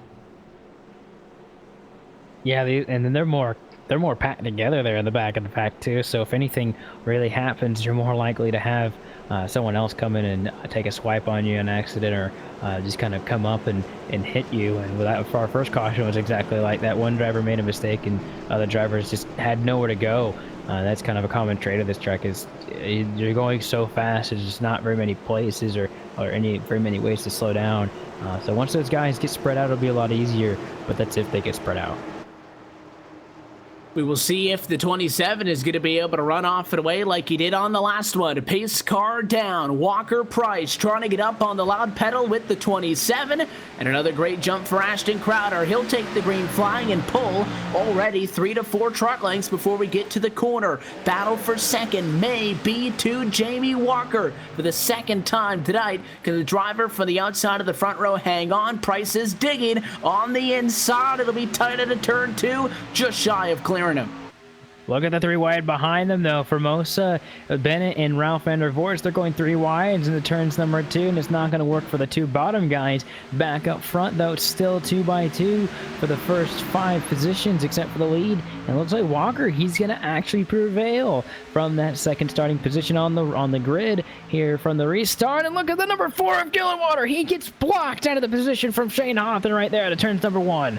I'll tell you what, that's one way to make a pass. Force him out of the way, and now more contact. The 78 and the 11. Hawthorne getting into it at a corner number 2 as he forced his way to the outside of Steve Price Jr., who's been able to find a spot in line, and now Michael Warren all the way on the inside, trying to do something. Problems with the 80. Formosa into the fence. Big bobble, but he hangs on. That was an amazing save by the 80 of Scott Formosa. He's going to lose a lot of positions on that one. Still staying in the top 10. Well, yeah, definitely a humongous bobble. That's going to give him just a few positions back. He's had a good day. He's up 10 positions from the start. But wow, what a big save that was. And look at the guys in front of him. They're going side by side, trying to go to the bottom. It's the number 28 of Michael Warren, and he's up from 28th to 7th. Biggest mover right now. He's going to lose another spot actually right now. Yeah, dropping it back 1 because the Aaron Bennett entry has been able to get a spot on him. Bennett and Simley, actually. So that 3 machine trying to get up into this picture. Bennett started up P4, but has fallen off since then, trying to make his way back to the front of the field. We run with 18 trucks scored on the lead lap, and once again, a good battle is about 1.5 seconds off of the race lead. Jamie Walker all alone in P2. He's a second behind Ashton Crowder, who has really started to pick it up late, but a caution flag once again. Spinner through the grass, it looks like. It's going to be Oh, you're going to see Ralph Van Der 80 is Vorst. Scott Formosa, turn 3 and 4. Yeah, and then you have some guys spinning out in the front straightaway too, so a little bit of problems behind. And yeah, Formosa's going to have another issue and have almost collect some other drivers. Looks like one driver spun out coming out of 4 as well, and that was George Hendricks. But really, only damage looks like it's going to be the 80. Yeah, Vorst, interestingly enough, I thought that he had gotten clipped, but that was a self-spin for the 66 machine. He's lucky he didn't get nailed when he came up back on the racetrack, but where all of this started was with Scott Formosa, who got into the fence a little bit, lost a lot of speed, and just got clipped on the way by looks like the 66 of Vorst. So it all ties together in some way. Maybe the contact damaged Vorst's machine, but Formosa spun, snapped back up the hill, and he actually clipped the 34 of Hendricks, who I thought was that driver down into the grass. So all of that does go back to Formosa, but a couple of trucks losing it out of 4. Yeah, you definitely said it. Cautions breed cautions, and these drivers towards the back, they're really trying to fight for everything they've got, and whenever they see an opening, they're going to go for it. And I think that's the big thing here at this track is when you see an opportunity, you almost have to go for it if you want to advance your position. And that's really what these drivers are forced to do right now. And just making some close racing. Pit road battle is about to start. Ashton Crowder bringing them down. Yep, drivers back down once again, and they have been hitting 4 tires every single trip down to the pit lane for the bulk of the night. Let's see what Walker can do, though. He has the #1 pit stall, and he is right on the back of Ashton Crowder. Do they mix it up as they come into the boxes? Crowder in, Walker in. Keep an eye on these guys looking for 4 tires. 17 going to pull deep into the box. Right side's going to go up on both of them. Again, waiting 4 tires and fuel. Not necessarily needing additional fuel to make it to the end of this thing, but just to complete service. Here comes the race off of pit road. Walker going to try to dig. He can't do it. Great pit stop by Crowder to maintain. Yeah, I think Michael Warren may have taken 2 tires here, and we're going to get a confirmation on that. Yeah, he only had the right sides jacked up. Yeah, right side's only jacked up on the 28 machine, so this is going to stir up a little bit more for these front guys if he does not come back down pit road to get those other 2 tires on the other side of that machine. So a little bit of a twist to this one here right now. Yeah, why not? He was running in 15th position. This is the kind of move that I was waiting for. And actually, he was running in 9th position. Scoring got a little bit mixed up because he was way back in pit stall number 28. So he pitted before the start finish line. But we just saw that 28 machine coupe on the inside digging. So he obviously feels like he's got a fast truck. I'm not sure if it's fast enough to go head-to-head with the Ashton Crowder we've been seeing the last 25 laps, and to do it with 2 left side tires shorter than everybody else behind you, but why not? Oh, yeah, exactly. I mean, you still have a long race to go, and I think all these drivers still have to come down one more time, so if he can at least get a little bit of an advantage here, get a couple laps on his belt. He may not be able to hold the lead from Crowder because he's been so good, and he may not even be able to hold on to second, but if he can at least pull away from these guys behind him, the big pack, and maybe just kind of slowly move back into where he was, or, maybe try and split this in half and pit like the rest of these guys are probably going to do, then I think it's going to be a big plus. Or if another caution comes out, we've seen a lot of them here clumped together. We might see another one before it's all over, and then he'd be in a really good position to come down pit road again. 18 trucks going to be sworn on the lead lap. No change from earlier when we took a look at a midway race break. The only drivers off of the lead lap were 32 or more laps down. Only drivers off of the lead lap now are 10 or more laps down. Since that halfway point, Dwayne Dunn has gone behind the wall. Justin Michael has parked it on the pit lane. And Michael Atkins Jr. also has taken that car behind the wall. So if you're on the racetrack, you've got a shot at this thing. Not necessarily a speedway where you're looking at a big one and maybe swooping through from outside the top 15, but don't give up on it. As the lights go out on top of the pace car, restart just on the door of what I think is going to be about 37 laps to go in this race. Michael Warren in the 28 is in a big spot here because even if we kind of count him out, and I know that's fair, not fair, Coop, because I want to see what the 28 can do, but outside of him, let's talk about the guys behind him. He's going to be holding up the 17, you would think, although depends on how good of a restart the 28 gets. The 17 of Jamie Walker is going to have to find some way to turn this into a positive. I think, though, he might get stuck behind the 28. I wouldn't be shocked if we go 3 wide to turn 1, considering how big that apron is after the start-finish line. Yeah, we saw it last weekend in the Monster Energy Series, and we're probably going to see it tonight as well. There's a lot of room going into turns number 1 on these restarts, and if you can just get a good restart, you might be able to get around some of these guys. And Michael Warren, we haven't seen him up front a whole lot, so we don't know exactly what he's going to do. He may be able to get the surprise or the jump on these guys, maybe go early. Only time will tell, and only a few hundred feet will really tell the distance between where Michael Warren goes. Could this be for the final time? As the pace car ducks down to the way. First time tonight, it's Michael Warren in control. Green flag flies, and that was not the start that 17 of Jamie Walker needed. He'll be third to quarter number 1, but Crowder's going to have to find a way by the 28. Looks like he's fast enough to do it on the inside. Yes, sir. Short-lived P2 stint. Crowder back to the race lead, and this is holding up Jamie Walker in a battle for second. Yeah, but the 28's not doing so bad. He's only in second. I would maybe a little bit more loss on that truck, but he's still holding up the 17 just a little bit, making him stay on the inside. And looks at the 94. He's going to try and duck to the inside here as well as we go on, but he's still side by side with them. He's really holding him up, and is going to, track position is really important with these guys and with these trucks at this track. And that 28's still going. He may even get stuck up to the 17 out of turn number 2.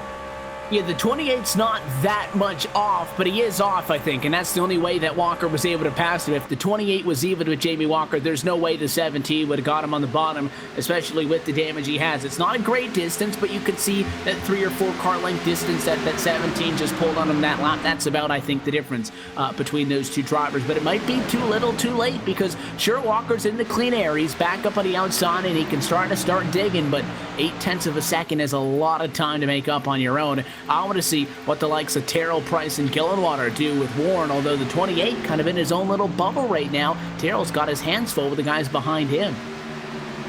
Yeah, I've been watching these guys for the better half of this green flag run, and they've just been nose to tail, but some of these guys have been really trying to peek out just a little bit, maybe force them to go down and try and block them for the first initial run, and then come back up to the top, almost like you would see the Super Speedway. We've kind of compared this a couple times already to a Super Speedway race, but when you get a run on somebody, you maybe want to go to the inside, and if they block you, then make a cut, a really fast cut to the outside. And I've been seeing a lot of these guys just kind of poke their heads out to the left all race long, and whenever they actually bite, it's kind of like fishing, and you just have to wait for that bite, and then you go for it, and hopefully it doesn't come up, the driver doesn't come back up into you like we saw earlier on in the race with the 55 of Michael Warren.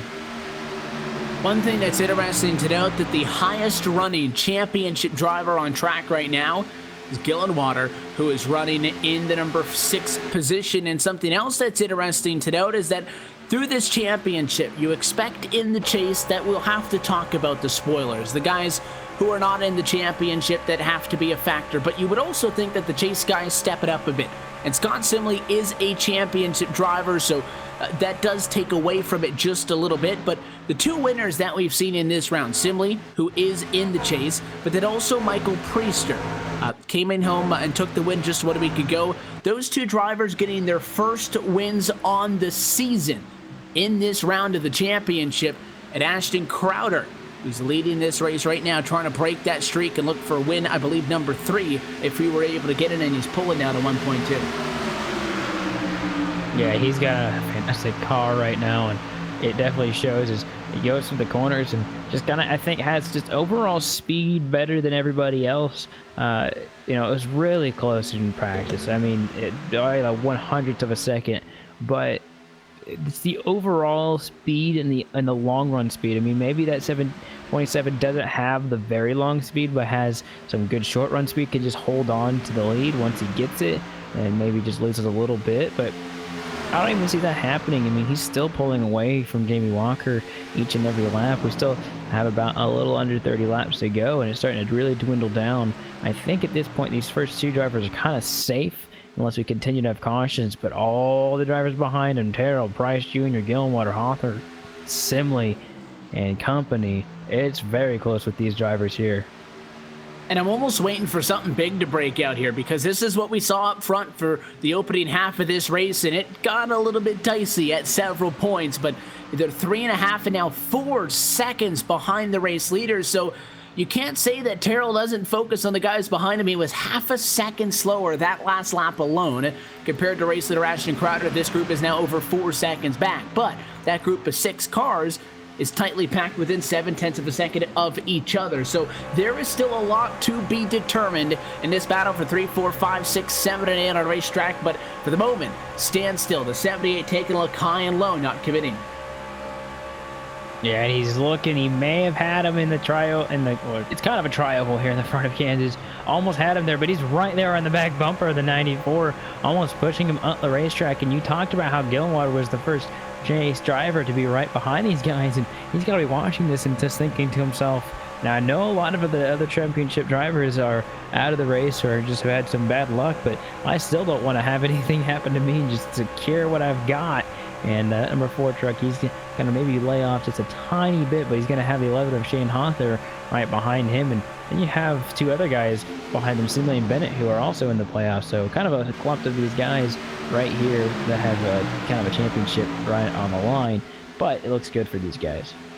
Right, and those championship guys might be a little bit less obligated to force the issue, unless and I think that they don't necessarily have the calculator out and they're calculating points. I think they just want to get the best finish they can, but they have a rough idea of where they need to be to accomplish the goal that they set out to do. Gillenwater right now running in 5th. Again, came into tonight 4 points behind Stephen Herring for the final transfer spot. He's in 5th, Herring's in 11th. So that might just be enough to bump him out, or rather Gillenwater in, but bump Herring out. But then you have to consider, where's Waters on a racetrack? Well, he's down in 12th. Waters was only 8 points above the cut line. So if I'm Gillenwater, I don't know if I'm going to sit there comfortable. I know that I'm not going to let anybody else pass me. I don't think you can be conservative talking about those stats. I think this thing is way too close to know who's where.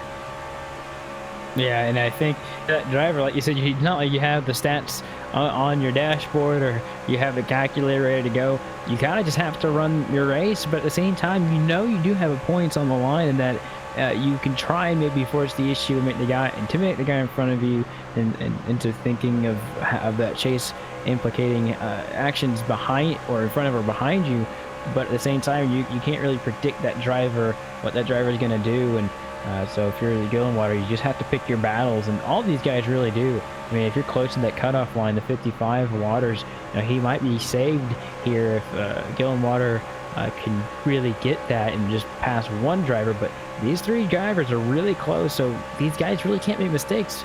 But if you're Gillenwater, you are in the top 5. You have a good position, but there's a lot of guys behind you that are really hungry that aren't in the chase as well.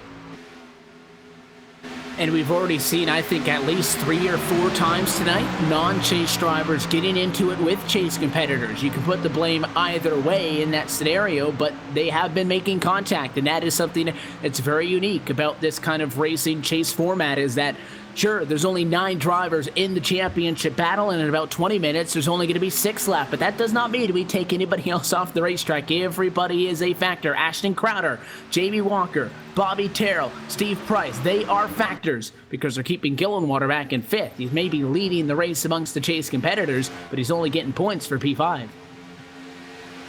Yeah, that's exactly true, and each position really matters.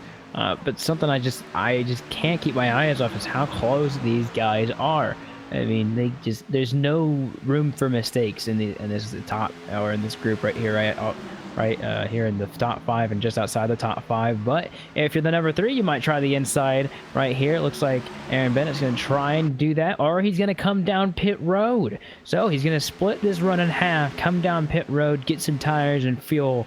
We're going to have to see how this all plays out. And that's a short pit because most everybody else has decided to stay down pit road, but Ashton Crowder in the 27 is also onto the pit lane.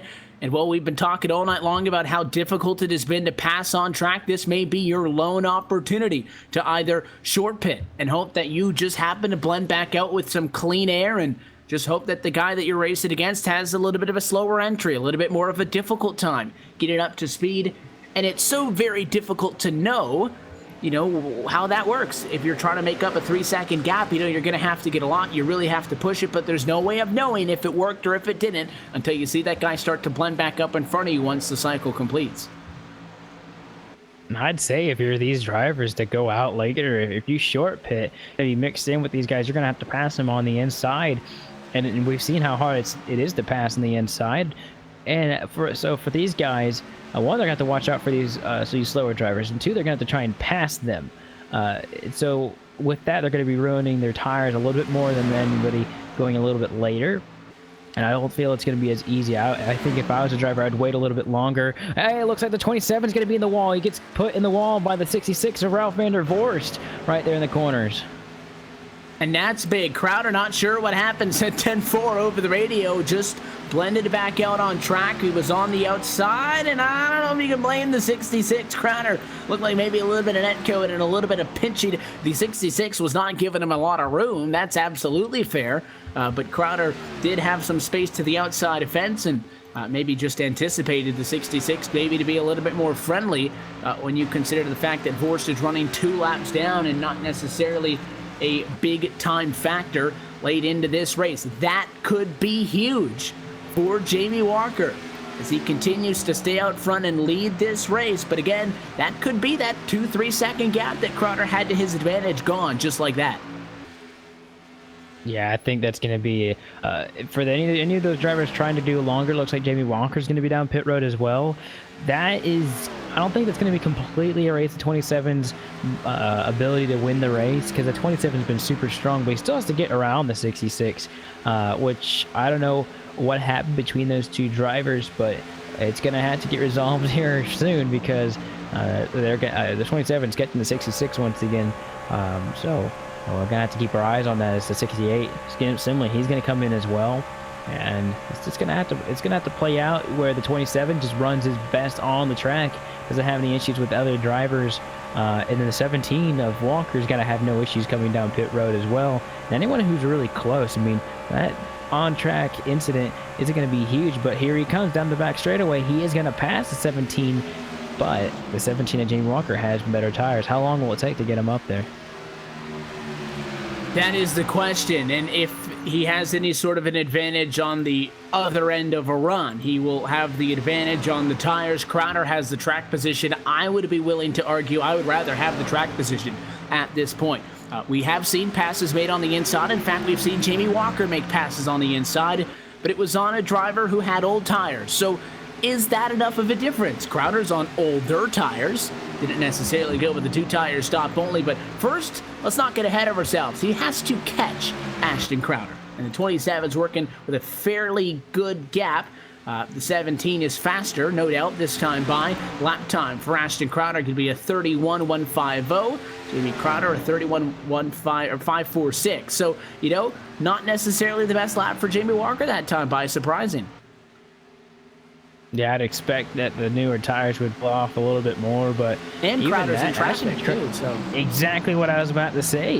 He's going through traffic, passing guys on the inside, and still has that 66 to deal with. He's gonna spin out right in front of him. 66 is gonna spin out. He's just gonna come down pit road.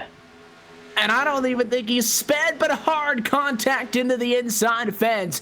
Vorst held onto it, thought he straightened it out. Ryan Newman-esque entrance onto the pit lane, but he got off of the brakes a little bit too soon, noses it into the pit wall. No caution, and we stay green. That all happened in front of Ashton Crowder, who is now back onto the lead lap. Still yet to pit. Steve Price Jr., Jason Jacoby, Bobby Terrell, Greg Mall, George Hendricks awaiting them pit side. I got to think about this, and they've only got about 13 laps to go. And these leaders, they're not really losing that much. I got to imagine that these guys have to come down pit road for fuel, because if they could make it the rest of the way, they would definitely have stayed out. So, because they're not gaining that much on these guys. They got about 30 second gap. So everyone's got to come in. Jacoby's got to come in. and he's coming out.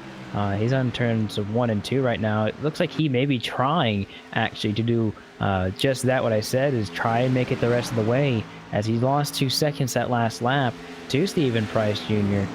So definitely gonna have to look at those two strategies. I'd say it's gonna probably not pay off for the one, but we'll just have to see. Yeah, and stretching this thing really to the end, because for race leader Price, this time by 10 laps to go for the 78 Toyota. Can he hang on and maybe catch a yellow, which would really be of benefit to him? Again, Bennett is still chasing down.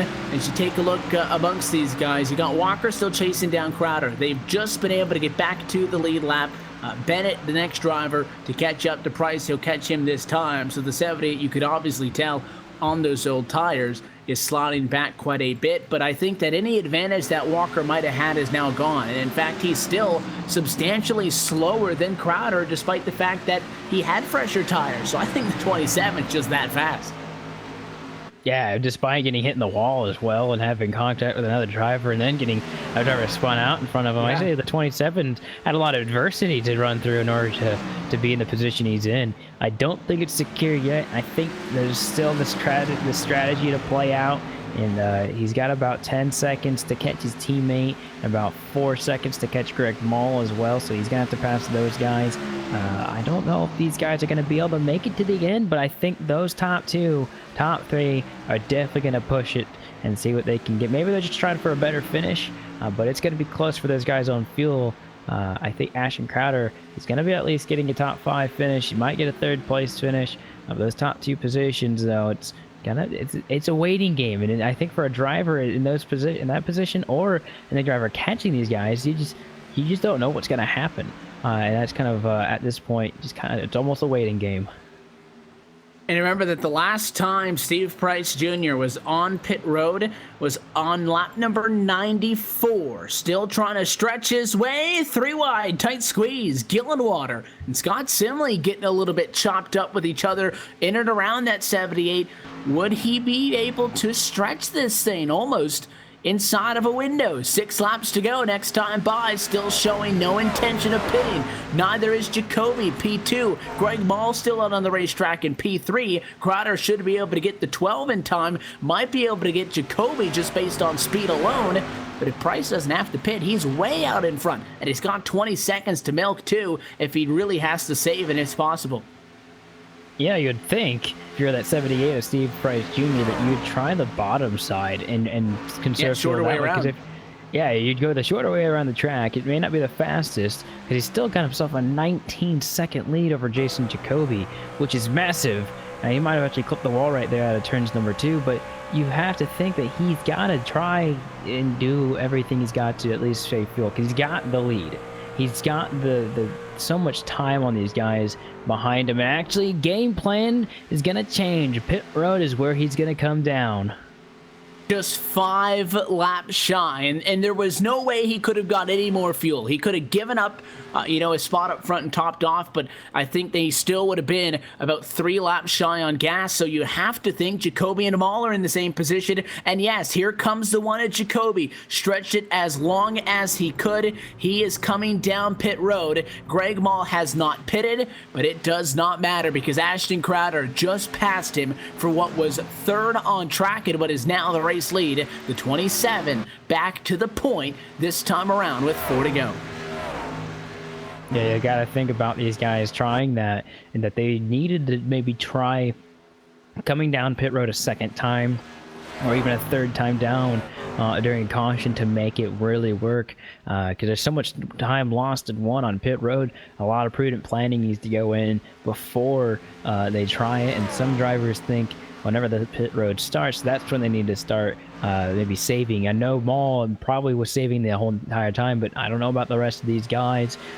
So definitely the plan was to come down and get fuel and tires, and that's what the 27 is going to do, and the 17 is going to do. But Greg Mall might be able to spoil these from some of these guys. Does not look like it's the 17 is going to pass him, and maybe the 12 is going to be out of fuel. It looks like he's coming down pit road maybe. He's either pitting or he's saving a lot of gas. I think he's trying to make it. He's slowed down to 130 in the corner that time. And he heard your advice, Coop. He's on the inside trying to take the shortest way around the racetrack. He could drop to 13th and it would still be a win because he started this race in 23rd position. So maybe Maul will have to sacrifice a lot of speed and positions, but may be able to limp across the line. If he gives up all this time and still can't make it, it is going to sting in the results. Although there's only 16 trucks active on a racetrack, can't be that bad. Either way, he'll end the night in the positive. Ashton Crowder, lap 132. 2 laps to go from Kansas. 4 seconds to the good. He can ease her home. Oh, most definitely. 27 of Ashton Crowder's done a heck of a job being patient, which is a trait that we haven't really seen a whole lot from the 27, which is really good to see from him. He was so patient behind the 87, and then once that mistake happened on pit road, you could just see the total strength that the 27 had. He's going to get the white flag to go, and I think this is going to be a well-deserved win for the 27, as I think he's definitely learned a lot from the last couple weeks running with these guys. Yeah, it's been an up and down road for this 2017 for the last couple of weeks, but what I can tell you is that the drive has never not been there. Ashton Crowder has been hungry, and he's missed victory lane for quite some time. When earlier in the year at a very similar racetrack at Atlanta, 1.5 miler, and he also won at Phoenix. But tonight, he will be the spoiler and come out on top. Checkered flag, win number 3. Crowder takes it from Kansas. Yeah, good win from him. Jamie Walker's going to slot that second position away, and Robert Gillenwater, he's going to come away a very happy third. Scott Simley fourth, and Aaron Bennett rounds out your top 5, and those 3 chase drivers going to try and get back into the picture here. But big win for the 27. I think it's a long time coming for this driver. Like you said, drive has always been there for him, and I think this is a really good win for him and the fashion that he did it. And I'll tell you what, for how tight these guys were in the first half of this race, the excitement and that intensity was not as high in the second half of the race. We saw that strategy become effective, but I'll tell you what, Ashton Crowder made it uninteresting because I don't know if he picked up something or he dropped off something to Coop, but that 27 was there and was even. Jacoby gives him a little bit of a tap there. Those guys were all over each other. But once we got to the halfway point, nobody was even close to this guy. Yeah, just completely on fire. Just want to mention that Greg Mall actually just passed the start-finish line. He did indeed run out of fuel, but it's all about Ashton Crowder. He's going to burn it down right here in front of us, and a well-deserved win and a well-deserved burnout as well. Yeah, Greg Mall ran out with 3/4 of a lap to go at a white flag. He gets 13th position. Hey, that's plus 10 from where he started this race back in 23rd. Celebration, though, on the front straightaway for the Racer Boost Graphics Drill Spill Chevrolet of Ashton Crowder, your winner tonight from the Kansas Speedway. And once he's done burning some rubber, he'll be in victory lane and he will chat with us in just a few. We'll take this opportunity, step aside one final time. When we come back, we'll let you know how the drivers felt, talk with your top 3, and get you set for the round of 6. It gets kicked off. We'll let you know who goes home and who moves on when we come back to the Kansas Speedway. You're watching LSRTV's continuing coverage of the United Sim Racing, the BNC Lawn and Landscaping Truck Series on iRacing Live.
Happy to have you back live from the Kansas Speedway. Ashton Crowder takes home his third win on 2017, and he will be trackside with us in just a moment. First, though, let's take this opportunity to take a look at our LSRTV full race results for the 26th time on 2017. Ashton Crowder, though, coming from that number 2 position to get the win here tonight. He's going to be able to get his third on the year, and Jamie Walker, a great result for him.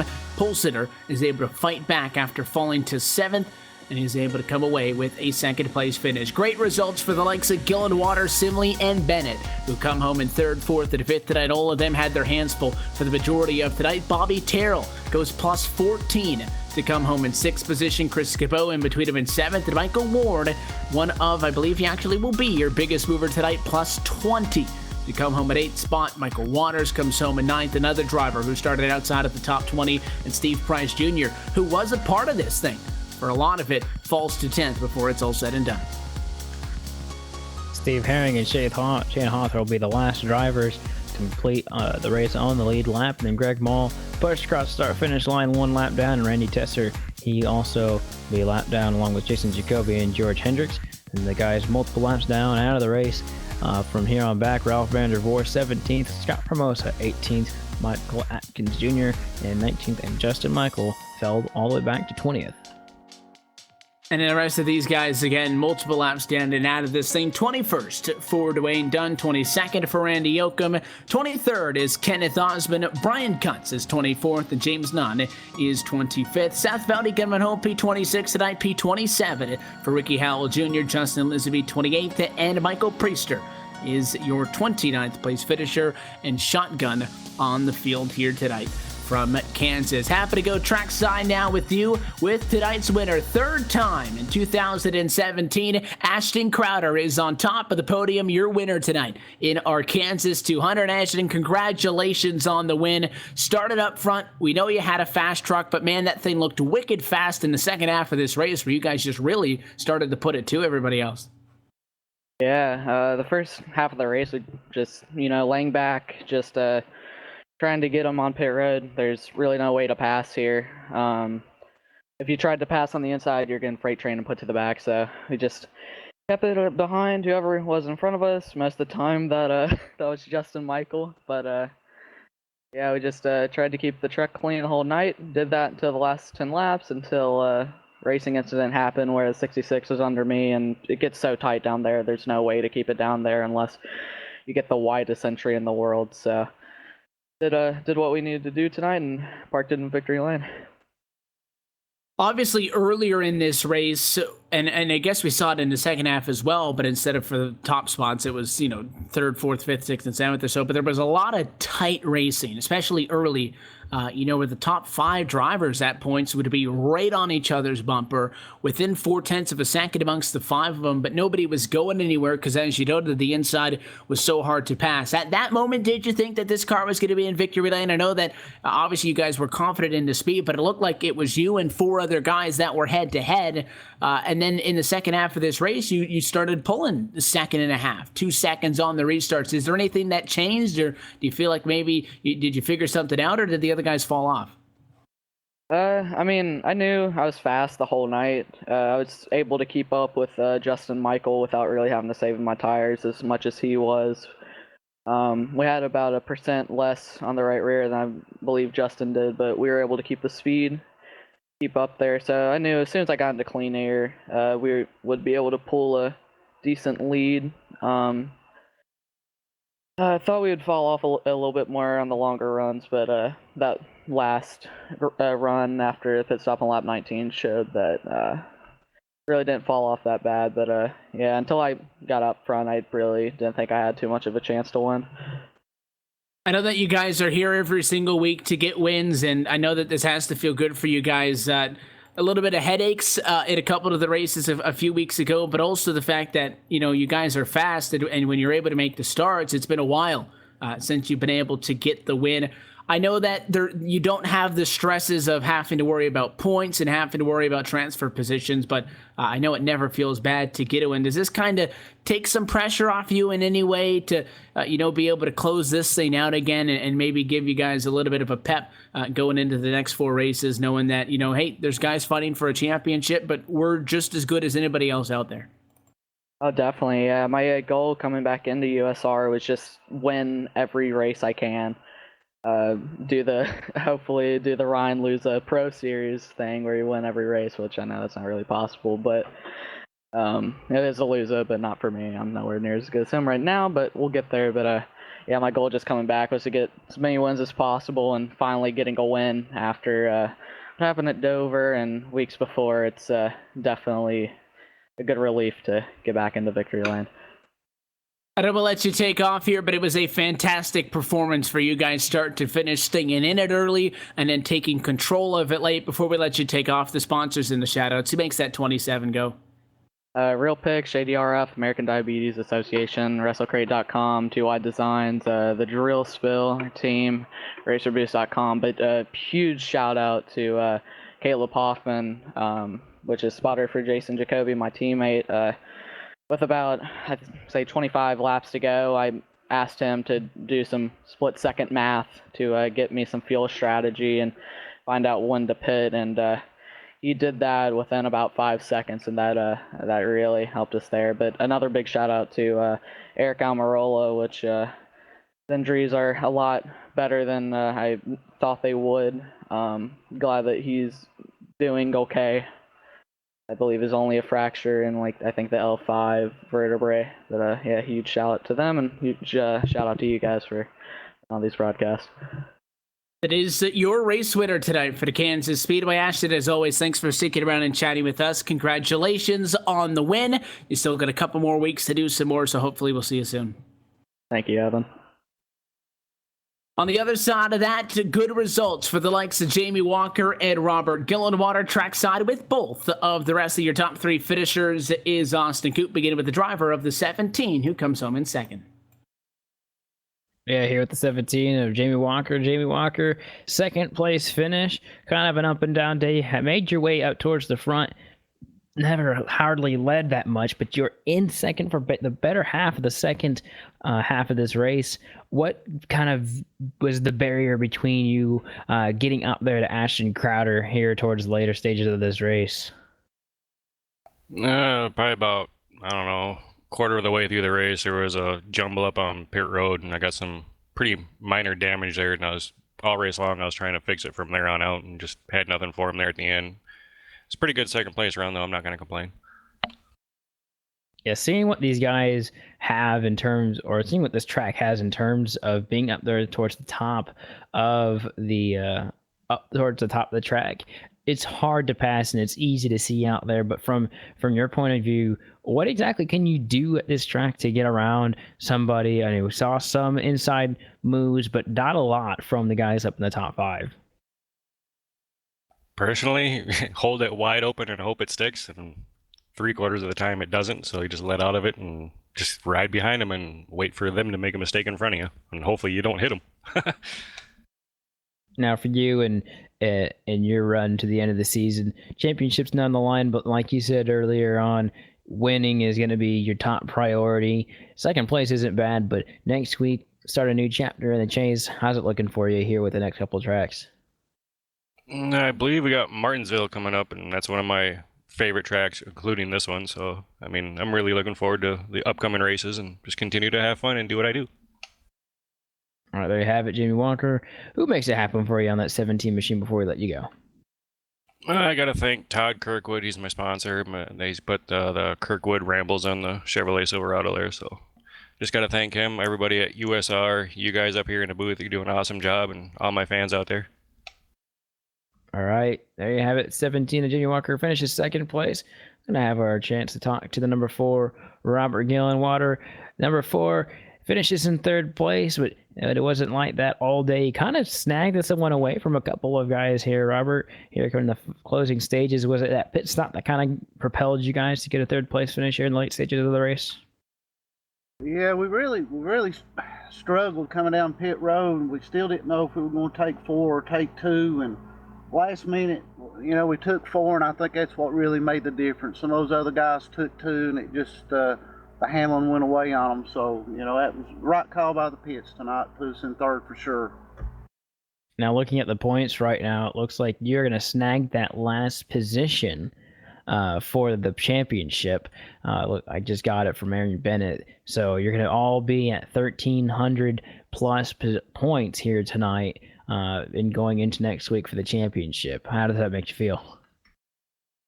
Well, I couldn't be happier. The goal this season was to make the chase and to be this far along with the guys that, have made it. Man, they're just bad fast. I knew through the race there at one point, man, Shane Hawthor, he was just, just luck the way the high line formed up and was able to get back in front of him. And I know we were kind of holding him up and keeping an eye on Steve Herring, and it was nerve-wracking, but my hat's off to all those guys.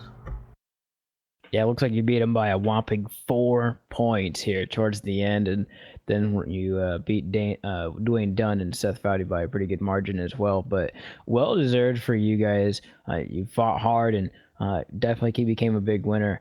Now, talking about the next couple tracks here on the schedule, it looks like it's going to be Martinsville, Texas, and Phoenix. You have to beat 3 guys and be a part of 3 to make it to the end. How good do you think your program is at the next 3 tracks?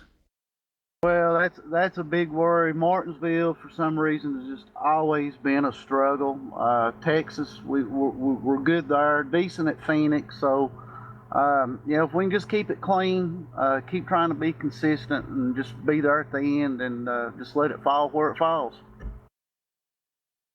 We'll definitely see you in the next 3 weeks at those tracks. But before we send you off on your way, like always, we'll let you have a chance to give shout-out sponsors to whoever makes it happen on the number 4 machine. Yeah, thanks. Juvenile Diabetes Research Foundation's been with us, and special place in our hearts, with diabetes in our family, and we really want to thank them. And of course, my teammates, Scott Formosa, Chris Jabot, and Louis Robinette, they've helped me so much. And of course, Steve and Seth Foudy and Aaron here at USR, this league is just awesome. And of course, thank you guys for what you do, and hope we can get finished up through the rest of the year with some good runs. There you have it. Number 4, Robert Gillenwater finishes in that number 3 position to round out the top 3. Thanks for giving us a small chance to talk to you there. Well, Evan, it appears we've got another 6 drivers. It's going to be Simley, Bennett, Hawthor, Ball, Waters, Gillenwater for the next 6 drivers to go on, and Herring, Dunn, and Foudy. Those are going to be the drivers cut, and they are going to be done packing. They're not going to go anywhere. They're still going to be at the track, but they are done with their championship hopes. Yeah, they don't have to worry about implications now. They can get after it, but we had noted that Robert Gillenwater was running about 7 spots in front of Stephen Herring. He had to beat him by 4 spots at the end of the night. Gillenwater is able to come home with a fantastic P3. Herring comes home at 11th. That's an 8-position difference, and it's an 8-point swing. He came into tonight down 4, and he beats him by 4 points. That's how tight it was. Stephen Herring just couldn't dig that little bit extra and comes from 4 points shy. Dunn had an incident tonight and ended up 24 points back, and Seth Foudy as well ended up in 26th position. He already would have needed quite the spectacular night and a lot of luck on his side to get this thing. So with all of that being said, I think that Scott Simley, Aaron Bennett, Shane Hawthor, Greg Mall, Michael Waters, and Robert Gillenwater are going to put on a fantastic show. And you noted that next round going to be very different than this one, which featured Charlotte, Talladega, and Kansas. We will go to Martinsville, which I think will be the single most unique track we race all season long. I'd say it's even more difficult than the Glen. Then you got Texas, a little bit more of a normal kind of racetrack, a very fast 1.5 miler, but it won't be like tonight where you're way up against the fence. You're going to be on the bottom. Passing going to be much easier than it was tonight. And then Phoenix, short track racing. Those are the 3 races. And the key to make it from the start of this championship, from the round of 12 to the round of 9, Coop, was to be in the top 3/4 of that chase grid. And then to make it from the round of 9 to the round of 6, had to be in the top 2/3. Now you got to be the top 50%. You got to beat 3 guys. You can't let 3 guys beat you. It is increasingly more difficult.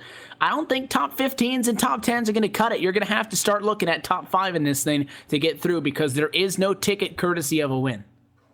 Yeah, getting the win would be the nicest thing, but you got to be consistent. If you win and then you get some poor finishes, it may be the end of your championship run. Wins are nice in this series, and Ashton Crowder said it. He's won 3 times this season. He's one of only a few multi-winners this season. But it could only be sweet if you can back it up with another couple finishes, and that's the biggest thing. It's got to be the most consistent driver out there. We have a lot of drivers out there that are consistent, no longer in the chase, but with these guys left, Simley, Bennett, Hawthor, Malt, Waters, Gillenwater, I think we have to look towards the front too of Simley and Bennett, who have been really, really dominant through this chase. The last 6 races, they've been up there almost every single week. And these guys behind them, they've got their work cut out for them. Yeah, let us not forget that there are big names that have gone home. So it's not going to be, I think, clear-cut who the drivers are going to be that are going to be in this thing. Shane Hawthor, who goes into this round after getting 3rd in a round of 9, doesn't have a single top 5 on the season. Bennett and Mall have 11. There are so many different paths that you can take, and I don't think it's going to be 1, 2, 3, 4, 5, and 6 at a racetrack chase, guys. I think that they are going to have serious problems, maybe more so than you would typically expect, dealing with those non-chasers. That's an amazing statistic that you just said. It's striking, but that just shows the consistency that he's had in the chase. He got up there, and then once he did, he just made sure he was in the right place, right time. Has 7 top 10, so it's not terrible amount of top 10s, but he's been there. He still has a good average finish. I mean, he's about 1 or 2 positions off of Aaron Bennett from the top spot.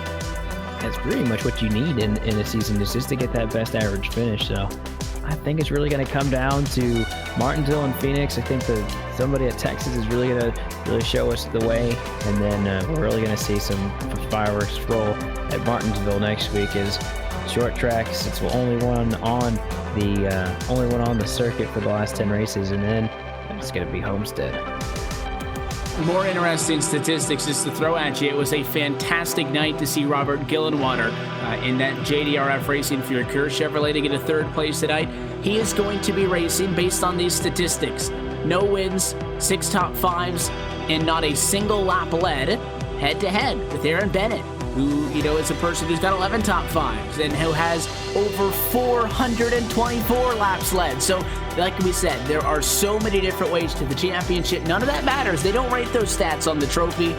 But you have to get to work now, and this round of 6 is going to be exciting, and we hope you join us for the next 3 races, Martinsville, Texas, and Phoenix. Going to make up the round of 6, and those races will determine who races for a championship from Homestead. A couple of our races are not going to be here on our regular nights for this week and a coming week for the Memorial Day weekend, but USR is here to stick, so we hope that you join us on Saturday nights, and if you want to find out those exact broadcast dates, you can check them out on our website, where you could also find an extended broadcast schedule. That's www.livesimracing.com.